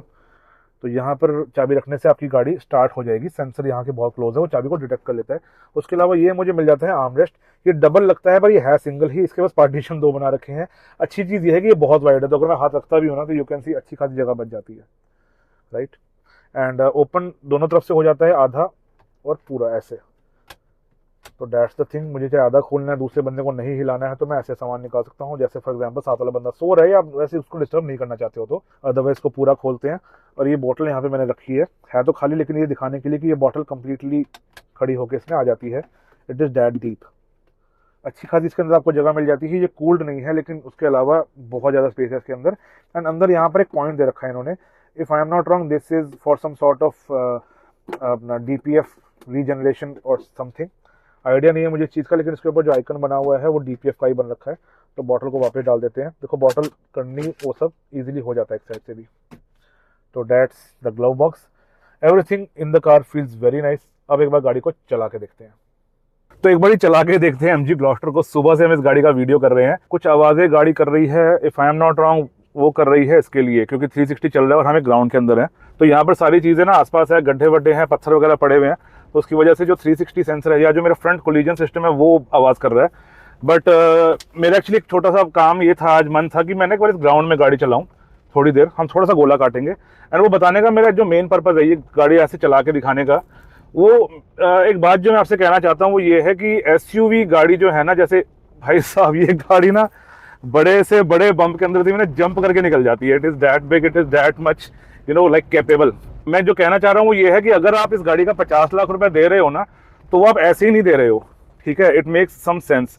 SUV गाड़ी जो बढ़िया है उसका एक ये काम भी होता है कि वो ऑन रोड तो अच्छा परफॉर्म करे ही, वो ऑफ रोड भी अच्छा परफॉर्म करे। एंड जैसे ये उबड़ खाबड़ रास्ते हैं, मैं यहाँ पर सिर्फ गाड़ी चला रहा हूँ and I am at a small speed at the moment, because मैं भाई जंप कर रही है गाड़ी इस समय। मजा आ रहा है गाइज। दिस इज समथिंग जो मैं ना अपनी हैरियर के बारे में नहीं बोल सकता, उफ क्योंकि वो है मोनोकोक प्लेटफॉर्म के ऊपर बनी हुई गाड़ी, राइट। ओ भाई भाई भाई भाई भाई मजा आ जाता है भाई इस गाड़ी का। तो मोनोकोक की वजह से ना उस गाड़ी की एजिलिटी इस तरह की नहीं है जैसी इस गाड़ी की है। नाउ डेफिनेटली उसके अपने प्लस पॉइंट्स हैं। जो स्टेबिलिटी आपको मोनोकोक प्लेटफॉर्म देता है वो शायद ये गाड़ी प्रोवाइड नहीं कर पाएगी, ठीक है। लेकिन इसकी जो अपनी स्ट्रेंथ है that is these sort of patches, these sort of roads. And क्योंकि ये बॉडी ऑन फ्रेम चैसी है तो उसकी वजह से इसको एक्स्ट्रा कैपेबिलिटी भी मिल जाती है। खैर बॉडी ऑफ फ्रेम की वजह से तो इसमें 4x4 है, that is a different thing. But main thing is कि यार टॉल गाड़ी और सॉफ्ट सस्पेंशन की वजह से ना ये जो उबड़ खाबड़ रोड है फर्क ही नहीं पड़ता है इस गाड़ी को। इस गाड़ी में आपको सोचना नहीं पड़ेगा कि आगे कुछ आ गया, खड्डा आ गया, नीचे से पत्थर निकल जाएगा, लग जाएगा, कुछ ऐसा हो जाएगा, वैसा हो जाएगा ना। इस गाड़ी को फर्क ही नहीं पड़ता। This car is so good. जैसे ही आप इस गाड़ी को लेकर रोड पे निकलते हो ना, this car catches the attention. दो रीजन है उसके। पहली चीज तो यहाँ पर लोगों को बड़ी गाड़ी का मतलब पता होता है फॉर्च्यूनर, तो जब उससे भी बड़ी गाड़ी लोग देखते हैं तो दे आर लाइक कि भाई वाह, देखो पंजाब है, यहाँ बड़ी गाड़ियों का वैसे ही शौक है लोगों को, राइट। तो जब आप ऐसी एक हाथी पे बैठे होते हो ना, मैं इसको हाथी बोलना चाहता हूँ लेकिन हाथी तो हमने टाटा का नाम रखा होता है, तो this is something bigger than the हाथी, राइट। तो जब आप ऐसी गाड़ी में बैठ के निकलते हो तो लोग आपको देखते हैं। एक दूसरी चीज़ ये भी है कि लोगों को ना MG के ग्लॉस्टर के बारे में ज़्यादा पता ही नहीं। लोगों को लगता है MG की बड़ी गाड़ी आती है हेक्टर, उससे ऊपर लोगों ने गाड़ियां ज़्यादा देखी नहीं होती। मतलब एमजी की लोगों को हेक्टर के अलावा ना ज़्यादा गाड़ियों का पता नहीं है। दूसरी है विंडसर, जिसका धीरे धीरे नाम बनता जा रहा है। विंडसर का भी परफॉर्मेंस काफ़ी ज़्यादा अच्छा है, तो उस वजह से ग्लॉस्टर को लोग पलट के देखते हैं, भाई ये क्या आ रहा है, कौन सी गाड़ी है, अच्छा एमजी ने इतनी बड़ी गाड़ी कौन सी निकाल दी है। प्लस मैं चला रहा हूँ black storm, it is all black, तो ब्लैक का जो एक अलग से ग्रेस आती है ना, वो भी इस गाड़ी के अंदर है, राइट। तो it looks very much cool.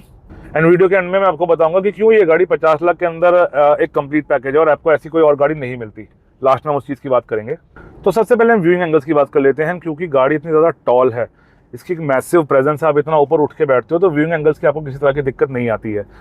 Front visibility काफ़ी ज़्यादा शानदार है। It is one of the very rare cars जहाँ पर ना मैंने कभी ध्यान नहीं दिया दूसरी गाड़ियों के अंदर, पर मुझे ना इसकी दोनों क्रीसेस दिखाई दे रही हैं, उस साइड की भी, लेफ्ट साइड की भी। हो सकता है मैंने किसी गाड़ियों में नोटिस किया हो, लेकिन इसके अंदर मैं इतना ऊपर बैठा हूँ, मेरे को सारा बॉनेट ही दिखाई दे रहा है। थोड़ा अगर मैं और ऊपर होता, मेरे को लगता है एमजी वाली ग्रिल भी मुझे दिखाई दे जाती है। It is that high.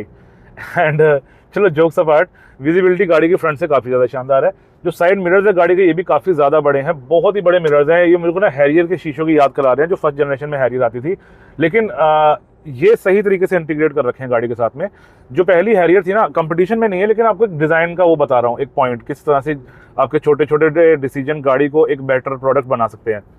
ये शीशे लगे हुए हैं दरवाजे के ऊपर, मतलब इस वाले पार्ट के पीछे, ठीक है। जो हैरियर फर्स्ट जनरेशन का शीशा था वो यहाँ पे पीछे लगा हुआ था, पिलर के पीछे। उसकी वजह से ना ये सारा का सारा व्यू मेरा ब्लॉक हो जाता है इधर का, लेकिन ये शीशा क्योंकि नीचे है तो मेरे को बीच में से थोड़ी सी विजिबिलिटी मिल जाती है, जिसकी वजह से अच्छी खासी जजमेंट हो जाती है कि पीछे कोई चीज़ जा रही है या नहीं जा रही है। दिस इज समथिंग जो मेरे को लगता है कंपनियों को सोचना चाहिए कि भाई साहब शीशे सिर्फ लगाने नहीं होते हैं, अंदर बैठ के फंक्शनैलिटी भी देखनी होती है। एंड विजिबिलिटी को लेकर एक बहुत अच्छी चीज़ है जो मैं शायद इंटीरियर में बताना भूल गया। जैसे मैं गाड़ी को रिवर्स गियर पे करता हूँ ना, तो मेरे जो दोनों शीशे हैं वो ऑटोमेटिकली नीचे की तरफ हो जाते हैं, जैसे जिससे मुझे अपना टायर दिखाई दे जाता है। एंड स्क्रीन में मैं इसको एडजस्ट कर सकता हूँ कि मुझे दोनों शीशों को करना है या सिर्फ लेफ्ट साइड को करना है। फिलहाल मैंने सिर्फ लेफ्ट साइड को ऐसा कर रखा है। जैसे ही रिवर्स डालता हूँ वो शीशा मेरा नीचे की तरफ हो जाता है और मुझे मेरा टायर दिखाई दे जाता है। पर्सनली मेरे को ये टच बहुत ही ज़्यादा शानदार लगा। It is an amazing touch. मेरे को लगता है ये हर ऑटोमेटिक गाड़ी के अंदर अगर मिल जाए तो यार क्या है, मतलब अगर ऑटोमेटिक कर ही रहे हो तो फिर सारी छोटी छोटी चीज़ें भी ऑटोमेटिक कर दो हमारी। इसके अलावा यहाँ पर आपको automatically adjustable day night IR मिल जाता है एंड ये अच्छा काम करता है। मैंने रात को भी चला के देखा तो it works very much fine. Now it is a bigger car, ठीक है, और बिगर कार है, गाड़ी की लेंथ ज़्यादा है तो डेफिनेटली गाड़ी के ब्लाइंड स्पॉट्स भी उस हिसाब से होंगे। एंड उस ब्लाइंड स्पॉट की रिडक्शन करने के लिए गाड़ी में आपको ब्लाइंड स्पॉट डिटेक्शन भी मिल जाता है। तो जैसे ही मेरे पीछे जब कोई होता है, अगर वो मुझे ओवरटेक करने जा रहा है या मैं अगर लेन बदल रहा हूँ और उस तरफ कोई है, तो मेरी गाड़ी पे एक इंडिकेशन आ जाता है। तो उस वजह से मेरे को पता चल जाता है कि पीछे कोई है इस तरफ पे और मुझे उस चीज़ का ध्यान रखना है। तो this is again a very nice touch. And मेरे को लगता है ये ब्लाइंड स्पॉट डिटेक्शन एक तरह से मेरी विजिबिलिटी को एनहांस ही करता है, not the visual visibility, sort of एक जो स्पेशल अवेयरनेस होती है कि मेरे आसपास कुछ जा रहा है। मेरे को लगता है that is the point visibility का भी। तो ब्लाइंड स्पॉट डिटेक्शन की वजह से आपको जो ओवरऑल विजिबिलिटी है वो काफ़ी ज़्यादा शानदार हो जाती है। तो आपको कुछ चीज़ें यहाँ दिख रही हैं, वही सब चीज़ें आपको वहाँ भी दिख रही है, लेकिन अगर बीच में कोई एक आधी चीज़ ब्लाइंड स्पॉट में चली गई तो उसके लिए मेरे पास यहाँ पे इंडिकेशन है।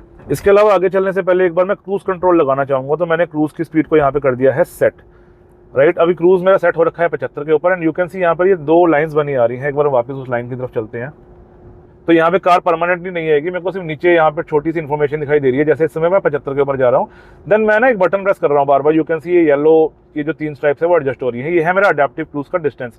ये अडेप्टिव क्रूज मेरा मैक्सिमम पे है, ये मीडियम पे है, ये लोएस्ट पे है। लोएस्ट का मतलब क्या है, मेरी गाड़ी बहुत पास तक जाएगी तब जाके ब्रेक मारेगी, और अगर मैं इसको मैक्सिमम पे सेट कर देता हूँ तो मेरी गाड़ी दूर से ब्रेक मार देगी। तो इसको अभी हम रख लेते हैं मीडियम के ऊपर, लाइक दिस। इसके अलावा ADAS का इसमें एक दूसरा फंक्शन है जो है लेन कीप असिस्ट। तो यू कैन सी ये आइकन मेरा ग्रीन हो गया है। Hope it is clearly visible, क्योंकि धूप थोड़ी सी हार्श हो रही है इस समय। तो जैसे ही मैं लेन चेंज करने की कोशिश करता हूँ, मेरी गाड़ी लेन से बाहर जाती है तो यहाँ पे इंडिकेशन आ जाता है येलो वाला। येलो का मतलब भैया गाड़ी उधर जा रही है, और ग्रीन का मतलब है सेंटर में हो। तो मैं दोबारा जाता हूँ, वो ये येलो आ गया। अब इस गाड़ी में लेवल 1 ADAS मिलता है, लेवल 2 ADAS नहीं मिलता है, राइट।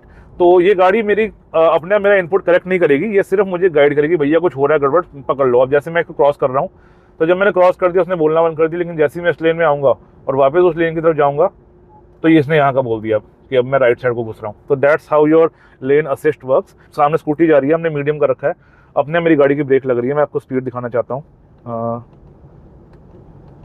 54, 53। मैं एक्सेलरेटर वगैरह कुछ नहीं दे रहा हूँ।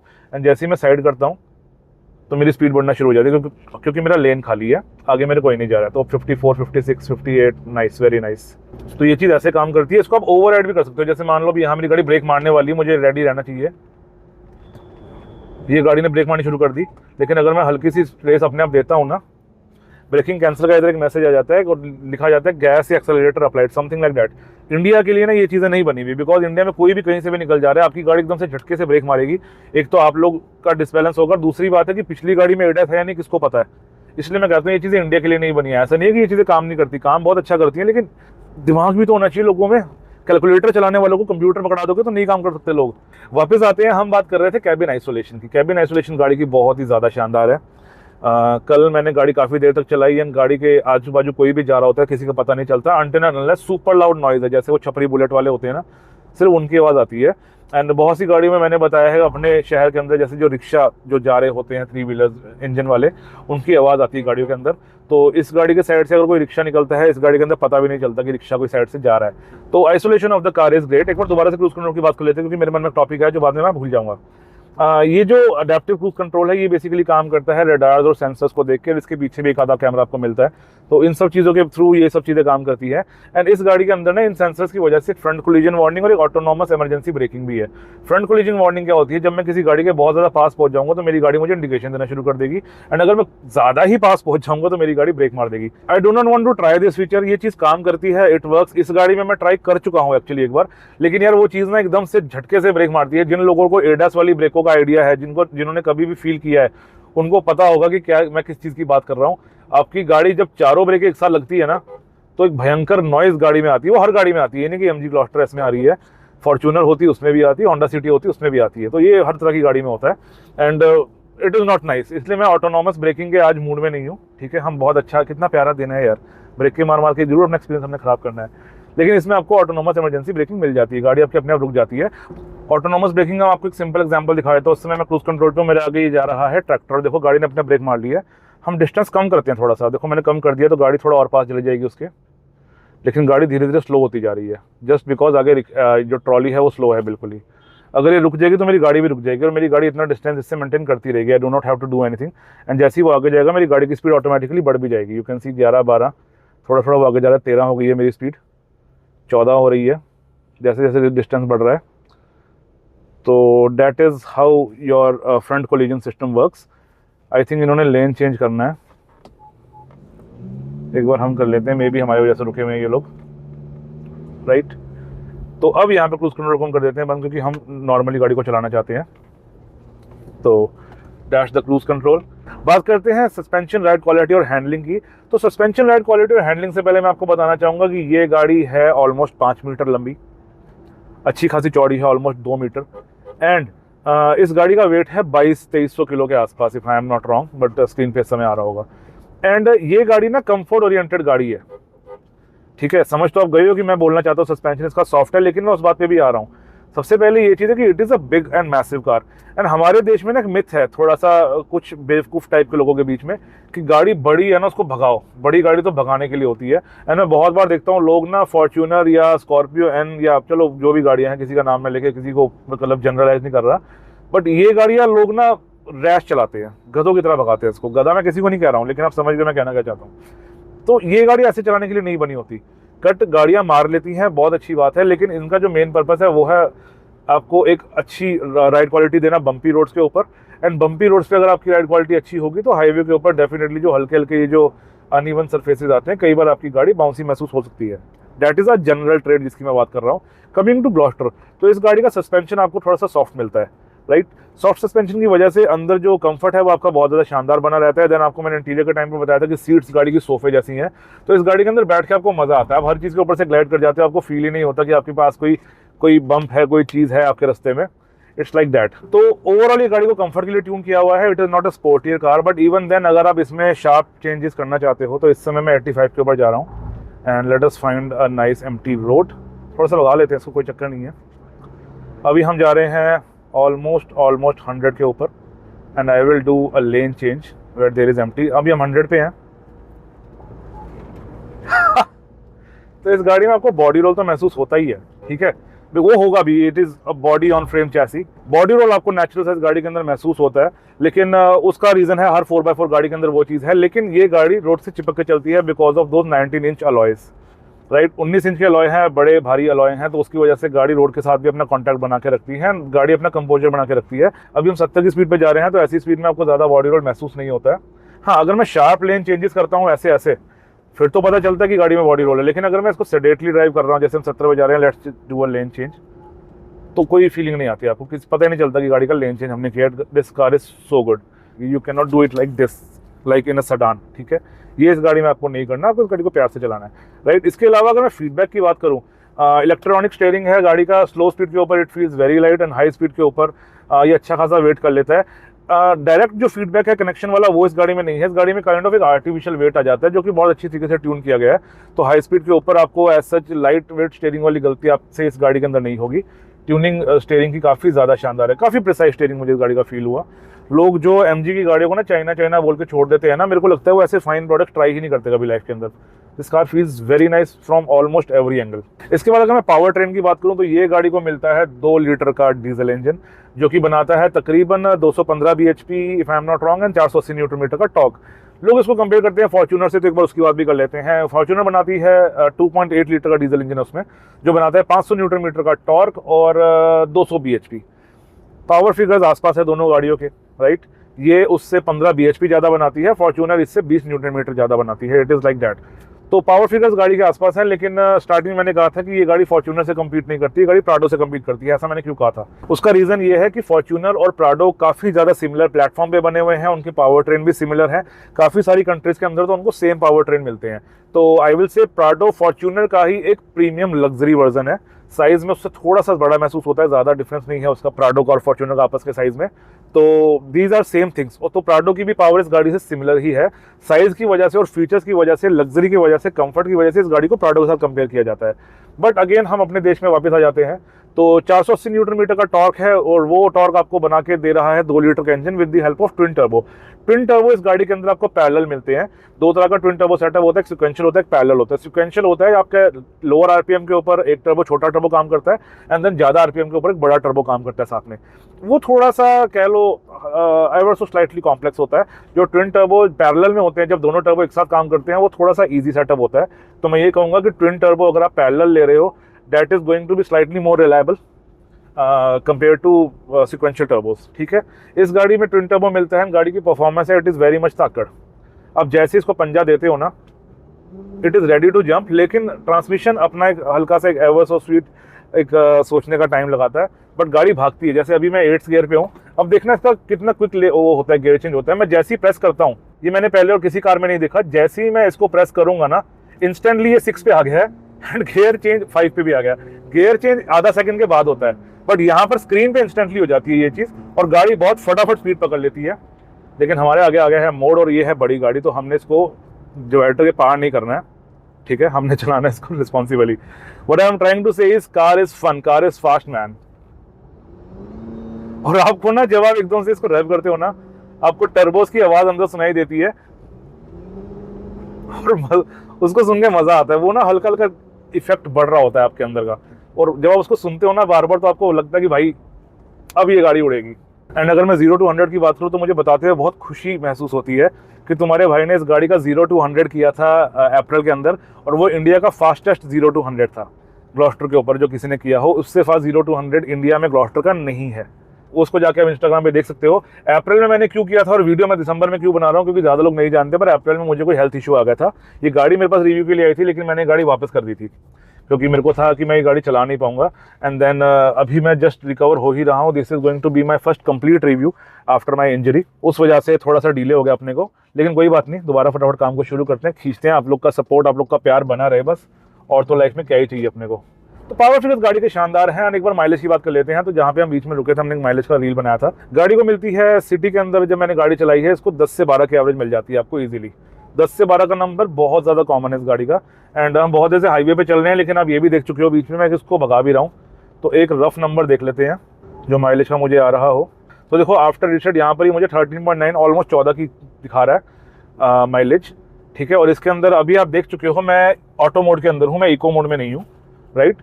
ऑटो मोड में मैं गाड़ी को चला रहा हूँ, इसमें मैं नेचुरली टेस्ट करना चाहता हूँ। देखो ये 14 पे आ भी गया नंबर मेरा, ठीक है। और अभी हम है 80 की स्पीड पे। I hope it is clearly visible in this camera.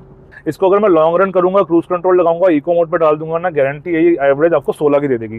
This car can deliver up to I will say 12.5 in city and up to 16, 16.5 on the highway depending on your driving style. अब बात कर लेते हैं competition की, और competition में एक ही गाड़ी हमारे सामने आ जाती है, फॉर्च्यूनर। मैं सुबह से आपको बता रहा हूँ कि ये गाड़ी फॉर्च्यूनर का कंपटीशन नहीं है, ये प्राडो का कंपटीशन है। तो हम इसको फॉर्च्यूनर से कंपेयर कर क्यों रहे हैं? बिकॉज एमजी का दुर्भाग्य आप देख लो कि इंडिया में प्राडो ही नहीं आती, और ये जो फुल साइज एसयूवी है, यहाँ पर जो सबसे ज़्यादा गाड़ी बिकती है हमारे देश में 4x4 है ना, जो कंप्लीट एसयूवीज होती हैं, उसके अंदर बिकती है फॉर्च्यूनर। तो उसकी वजह से एमजी का जो सबसे बड़ा कंपटीशन हो जाता है ग्लॉस्टर का, वो हो जाता है फॉर्च्यूनर के साथ। अब फॉर्च्यूनर का एक नाम बन रखा है बहुत समय से, लोग उसको बदलना नहीं चाहते। लोग कह रहे हैं जो चल रहा है चलने दो। हमारे देश के लोग ना मस्त है, उनकी अपनी कोई चॉइस नहीं है। मैंने शायद पिछले भी किसी वीडियो में कहा था, उनकी अपनी कोई चॉइस नहीं है। पड़ोसी के पास क्रेटा है, उसकी गाड़ी में ऐसा फंक्शन है, वैसा फंक्शन है, वही चीज़ मुझे चाहिए, तो भाई मैं भी जाकर चुपचाप क्रेटा ले लेता हूँ। ठीक है, लोगों की चॉइस कुछ नहीं है, लोगों की चॉइस सिर्फ एक है कि उसके पास वो है ना, हाँ आई वॉन्ट दैट। अपने देश में नहीं है डिसीजन पावर, तो उस वजह से फॉर्च्यूनर देखा देखी में बहुत ज़्यादा बिकती है। मैं ये नहीं कह रहा उसके कोई नेगेटिव नहीं है, लेकिन फॉर्च्यूनर की मुझे प्रॉब्लम क्या लगती है, Fortuner is an under delivering over priced product. आप जब इसके अंदर बैठते हो आपको पता लगता है कि गाड़ी एकदम लग्जरियस है, एकदम बढ़िया है, कैबिन आइसोलेशन शानदार है, गाड़ी की राइड क्वालिटी बहुत ज़्यादा अच्छी है। आप इससे उतर के फॉर्च्यूनर में बैठते हो, फॉर्च्यूनर का इंटीरियर इसके मुकाबले रद्दी है। ठीक है, मटेरियल क्वालिटी की मैं बात कर रहा हूँ, मैं ये नहीं कह रहा कि स्टीयरिंग उसका खराब है किसी एंगल से, वो भी सही चलता है।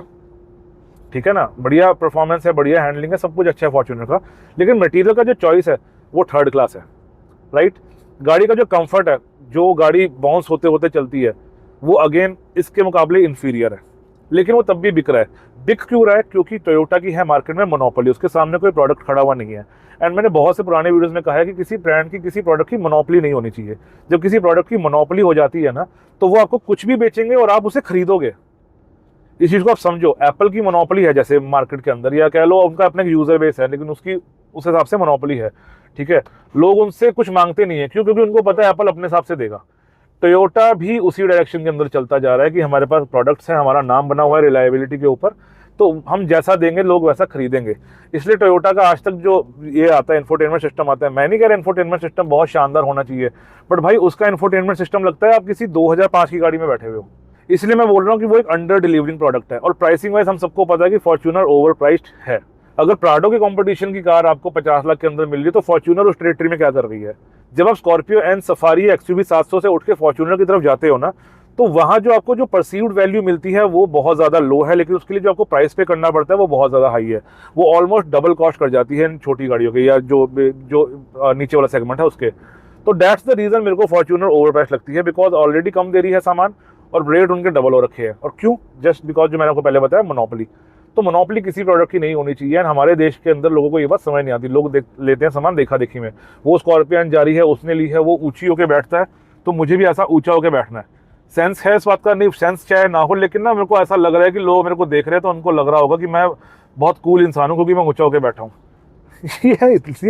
ये मैं सच बता रहा हूँ, ये हमारा देश है। ठीक है, आपको चाहे लगे मैं कॉमेडी कर रहा हूँ या जो भी है, ये हमारा देश है। मुझे ऐसे बैठना है जस्ट बिकॉज मैंने किसी को ऐसे बैठे हुए देखा था। कोई अपना है ही नहीं भाई लोगों का ना, डिसीजन पावर अपनी नहीं है लोगों की। कमिंग बैक टू ग्लॉस्टर, तो Gloster is actually A fantastic product. एक पॉइंट होता है लोगों का रिलायबिलिटी वाला, जिसको मैं काउंटर नहीं करूंगा, लेकिन मैं आपको एक चीज़ बता देता हूँ जो इंपॉर्टेंट आपकी जानने वाली है। लोगों को लगता है कि एमजी की गाड़ियाँ होती हैं एकदम बेस लेवल पे और टोयोटा होता है एकदम टॉप पे। कह सकते हैं कुछ समय तक वो चीज़ें शायद सही भी रही होंगी, लेकिन अगर मैं प्रैक्टिकली बात करूँ तो ग्लॉस्टर गाड़ी इतनी बिकी ही नहीं कि मैं इसके रिलायबिलिटी के ऊपर कोई वर्डिक्ट दे पाऊँ। राइट, ये गाड़ी 60,000 चल रखी है, इस गाड़ी में ऐसे कोई मुझे दिक्कत नहीं आ रही एक्सेप्ट 2 थिंग्स। पहली चीज़ तो इस गाड़ी के ना चारों सेंसर जो है टायर वाले वो माल फंक्शन कर चुके हैं, मुझे नहीं पता कैसे क्या क्यों। और दूसरी चीज़, इस गाड़ी की इंजन लाइट ऑन है जब से गाड़ी मेरे पास आई है। ठीक है, लेकिन इसको मैं एक बेनिफिट ऑफ डाउट दूंगा एक तरह का। अब ये मत कह देना कि पेड वीडियो है, भाई साहब कोई पैसा नहीं मिला मुझे, जिसको पेड लगती है प्रूव कर दो।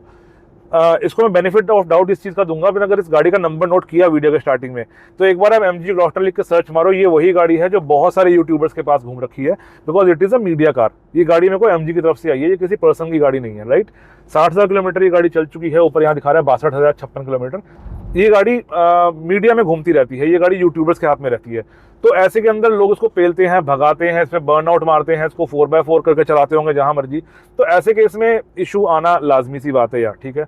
हाँ, यहाँ मैं ये चीज़ ज़रूर कहूँगा कि एमजी को चाहिए था कि जो गाड़ी हम लोगों को दिखा रहे हैं वहाँ पर एटलीस्ट ये चीज़ें नहीं होनी चाहिए, लेकिन अब वो कितना प्रैक्टिकल है उन लोगों के लिए भी, कितना अचीवेबल है वो मैं नहीं जानता, बिकॉज जब मैं ये गाड़ी लेने गया था उसके पहले ये गाड़ी किसी सॉन्ग के अंदर जा रखी थी शूट के लिए, तो ये गाड़ी मतलब अलग अलग पर्पज़ से अलग अलग जगहों पे जा रही है, ठीक है, और उसके बाद ये गाड़ी हम जैसे लोग भी भगा रहे हैं बहुत ज़्यादा, तो ऐसे केस में गाड़ी का ओवरऑल जो रिलायबिलिटी है ना वो एक फैमिली कार के जैसी नहीं रहेगी, वो फिर थोड़ी सी क्वेश्चनेबल हो जाती है। मेरे को नहीं लगता इसमें किसी तरह की दिक्कत है।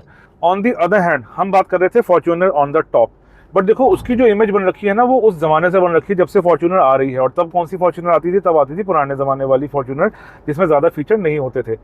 अभी मैं फॉर्च्यूनर के फीचर्स को अनरिलायबिलिटी से नहीं जोड़ रहा हूँ, लेकिन आपको एक बात बताता हूँ, जब से ये BS6 फॉर्च्यूनर आई है ना, इन गाड़ियों में सेंसर्स इंक्रीज हुए हैं, फ्यूल को लेकर भी और बाकी सारे नए फीचर्स को लेकर भी। और एक बार ना टोयोटा का कोई ग्रुप ज्वाइन करो आप, या टोयोटा के चलो देखो डीलरशिप एजेंसी खुद तो कभी बताएगी नहीं, बट अगर आप किसी ग्रुप में जाओगे जहाँ पर लोगों के पास फॉर्च्यूनर्स वगैरह हैं, तो आपको पता चल जाएगा कि क्या दिक्कत है। जैसे जैसे फॉर्च्यूनर टेक्निकली एनहांस होती जा रही है ना, वैसे वैसे उसके अंदर की जो रिलायबिलिटी है वो एक स्टेप पीछे आती जा रही है, हल्का हल्का। That's the thing. एंड ये चीज़ बहुत ज़्यादा कॉमन एक्चुअल में है हाई क्रॉस को लेकर। लोगों को पहली इनोवा बहुत ज़्यादा पसंद थी, जब क्रिस्टा आई तो लोगों ने कहा इसमें थोड़ी सी दिक्कतें ज़्यादा है, थोड़ी सी इसकी मेंटेनेंस पुरानी इनोवा के मुकाबले ज़्यादा है। Then came the Hycross, और हाई क्रॉस के अंदर मैं ये नहीं कह रहा वो अनरिलायबल गाड़ी है, again I am not saying these cars are unreliable, these cars are pretty good, लेकिन जो रिलायबिलिटी हम आज से लाइक 20 साल पहले सोचते थे ना इन गाड़ियों की, वो अब ये इन गाड़ियों की रिलायबिलिटी नहीं है। तो जो रिलायबिलिटी का गैप आपके दिमाग में आता है जब आप ग्लॉस्टर और फॉर्च्यूनर को कंपेयर करते हो ना, तो वो गैप एक्चुअल में इतना बड़ा नहीं है जितना आपके दिमाग में है, वो गैप एक्चुअल में कम है, रिड्यूस्ड है, और उसको और भी रिड्यूस करने का एक सिंपल सा तरीका यही है कि इस गाड़ी की सर्विस टाइमली होती रहे। अब एक चीज़ मैंने मल्टीपल वीडियोस के अंदर कहा है कि कुछ गाड़ियाँ होती हैं जिनको इंस्टेंट सर्विस की ज़रूरत नहीं होती है, जैसे मारुति है, जैसे टोयोटा है, जैसे मैंने एक आधी बार वैसे टाटा का नाम भी लिया हुआ है। फॉर्च्यूनर को मैं उस साइड पर रख दूंगा, ग्लॉस्टर को मैं ऑनेस्टली रखूंगा जर्मन वाली साइड पर। ये गाड़ी अच्छी है, शानदार है, अच्छी पावर दे रही है, इसकी रिलायबिलिटी, इसकी रिफाइनमेंट, इंजन की रिफाइनमेंट की तो बात नहीं करी हमने फॉर्च्यूनर के मुकाबले, भाई साहब ये मतलब छोड़ दो, रिफाइनमेंट कंपेयर मत करो गाड़ियों की, ठीक है। तो रिफाइनमेंट गाड़ी काफ़ी ज़्यादा शानदार है। तो ऐसे केस में इस गाड़ी की जो सर्विसिंग है ना, that needs to be on time, that's the only thing. जैसे आपकी गाड़ी का सर्विस इंटरवल आ रहा है उसको ज़्यादा गैप मत दो, राइट। एक और चीज़ लोग ना इंटरनेट पे बहुत कमेंट कर देते हैं, वो यार ये गाड़ी कहीं जब रुक जाएगी रास्ते में तब पता चलेगा, तो उसके लिए बटन दिया तो है उन लोगों ने, आप कॉल करो, बंदा फ़ोन करता है, उसको बताओ भैया मैं फंस गया, तुम्हारी गाड़ी अनरिलायबल निकली मेरे साथ, और आपको लगता है कि आप ग्लॉस्टर में से उसको कॉल करोगे और वो बोलेगा हम कुछ नहीं कर सकते। एक प्रीमियम गाड़ी, कंपनी का फ्लैगशिप प्रोडक्ट आप चला रहे हो भाई साहब, आपको तो वो भाग भाग के सपोर्ट देंगे। That's how it actually works all the time. जो रिलायबिलिटी का फैक्टर है मेरे को वो इतना बड़ा नहीं लगता, मेरे को लगता है सिर्फ लोगों के मन में एक इमेज बन रखी है, बाकी एक प्लेसिबो होता है। आप सोचती जा रहे हो ना बार बार मेरी ग्लॉस्टर तो ख़राब होएगी, मैंने एमजी लिया ना ये तो ख़राब होएगी, भाई फिर वो हो भी जाएगी। अच्छे मन से गाड़ी लो, बढ़िया तरीके से चलाने वाले लोग, जर्मन गाड़ियाँ जिनको मैं इतना पेलता हूँ रिलायबिलिटी के मामले में, तो लोग उसको भी चला रहे हैं and they are happy, right.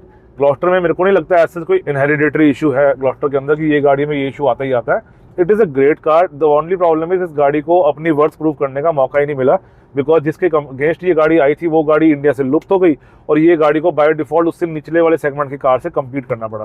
That's the misfortune of MG Gloster. किनको ये गाड़ी लेनी चाहिए, किनको अवॉइड करनी चाहिए, ये बात कर लेते हैं। देखो अगर तो आप एक नो नॉनसेंस कार चाह रहे हो, मैंने स्टार्टिंग में कहा था कि 50 लाख के अंदर ये गाड़ी अच्छा खासा पैकेज है और वन ऑफ द बेस्ट है, बताता हूँ क्यों। इस गाड़ी में आपको सब कुछ मिलता है, स्पेस अच्छा खासा है, कंफर्ट अच्छा खासा है, पावर अच्छी खासी है, उसके अलावा गाड़ी की प्रैक्टिकलिटी अच्छी खासी है। बूट की हमने बात की थी, 343 लीटर्स का बूट है इस गाड़ी का, तो आपको बूट स्पेस भी अच्छा खासा मिल जाता है। जिस गाड़ी में सब कुछ है, कमी किसी चीज़ की नहीं है इस गाड़ी के अंदर, ठीक है, अनटिल एंड अनलेस आप इसको किसी नीश प्रोडक्ट के साथ कंपेयर करते हो। नीश प्रोडक्ट होते हैं जो स्पेसिफिक कामों के लिए ही बने होते हैं, तो वो चीज़ ये नहीं है। It is an allrounder product, और ऑलराउंडर के हिसाब से इससे बेटर प्रोडक्ट आपको इस सेगमेंट के अंदर नहीं मिलेगा। अगर मैं एज अ VFM बात करूँ, एक एज अ कंप्लीट पैकेज की बात करूँ, तो this is a complete product. जिन लोगों को तो कंप्लीट प्रोडक्ट चाहिए अपने पैसे के लिए, प्रॉपर वैल्यू चाहिए, this is the way to go, right. इसके अलावा जो लोग तो कुछ नया चाहते हैं, मार्केट से थोड़ा अलग चीज़ चाहते हैं, कुछ अपना कस्टम चाहते हैं, प्यारा अपने हिसाब से आप तैयार करो गाड़ी को, कुछ नया बनाओ, कुछ मार्केट से हट के बनाओ, उनके लिए भी ये ऑप्शन बहुत ज़्यादा अच्छा है। उसके अलावा जो लोग थोड़ा सा कह लो अपनी जवानी को एंजॉय करना चाहते हैं सभी आलिशान फीचर्स के साथ में, उनके पास भी ये गाड़ी का ऑप्शन है। सनरूफ की बात तो हमने करी नहीं ना फॉर्च्यूनर के अगेंस्ट, चलो कोई बात नहीं, जाने दो यार, इतना भी कुछ नहीं होता। तो it is a new kind of product ना, ये आपको लग्जरी फील देता है, आपको प्रीमियम फील देता है, और ये उन लोगों के लिए ही है। शॉफर ड्रिवन अगर आप एक गाड़ी लेना चाहते हो बड़ी साइज़ की, कि मेरे को सिर्फ पीछे बैठना है, बाकी ड्राइवर चलाएगा सब कुछ, और मेरे को सिर्फ कंफर्ट का मजा लेना है, you go for this car. Safety गाड़ी की देखनी है तो this feels like a tank. मेरे को इसकी सेफ्टी पर डाउट नहीं है, I don't care about the stars. होता है ना कि लोग कहते हैं आजकल स्टार 5 स्टार तो मारुति के भी आ रहे हैं, पर मैं आपसे सीधा पूछता हूँ, आपके सामने एक 5 स्टार वाली फोक्सवैगन खड़ी है, एक 5 स्टार वाली मारुति खड़ी है, आपको ज़्यादा भरोसा किस पे होगा? तो वही जो भरोसा आपको फोक्सवैगन पे हो रहा है ना, वही इस समय मुझे इस गाड़ी के ऊपर हो रहा है। आपको किसी गाड़ी की ना फील ऐसी होती है कि आपको उसकी रेटिंग देखने की जरूरत नहीं होती है, right. This is one of those cars, it feels like a tank. दरवाजे इसके ऐसे हैं कि किसी गरीब का हाथ आ जाए टूट ही जाएगा। तो सेफ गाड़ी चाहिए आपके पास, एक बहुत अच्छा ऑप्शन है। किनको ये गाड़ी नहीं लेनी चाहिए? जो लोग इस गाड़ी के टाइम पे सर्विस नहीं करवा सकते वो ये गाड़ी मत लो। अब कौन नहीं करवा सकता उसकी बात कर लेते हैं। देखो, कुछ तो ऐसे लोग होंगे जो बहुत ज़्यादा बिजी हैं और कंपनीज के ऊपर, चाहे कोई भी ब्रांड है, वो टाटा, महिंद्रा, टोयोटा, मारुति, एमजी, किसी पे भरोसा नहीं करते कि ये लोग मेरी गाड़ी लेकर तो जा रहे हैं पर सर्विस करेंगे या नहीं ठीक से मुझे पता नहीं। तो जो ऐसे पैरानॉइड लोग हैं उनके लिए ये गाड़ी नहीं है, ठीक है। अगर आप इस गाड़ी की सर्विस टाइम पे करवा सकते हो, चाहे खुद जाकर चाहे एजेंसी से सर्विस लेकर कि आप मेरी गाड़ी को पिक एंड ड्रॉप कर दो, then go for this car. दूसरा, कई बार क्या होता है कि बंदे का बजट होता है एक नॉर्मल गाड़ी का, लेट्स सपोज आपका बजट था XUV 700 का या सफारी के टॉप मॉडल का, और आपने खींच कर आपने ले ली ग्लॉस्टर। बजट अपना है ना कि थोड़ी सी EMI बढ़ जाएगी, थोड़ा खर्चा ऐसा हो जाएगा, और मैं ये ले लेता हूँ।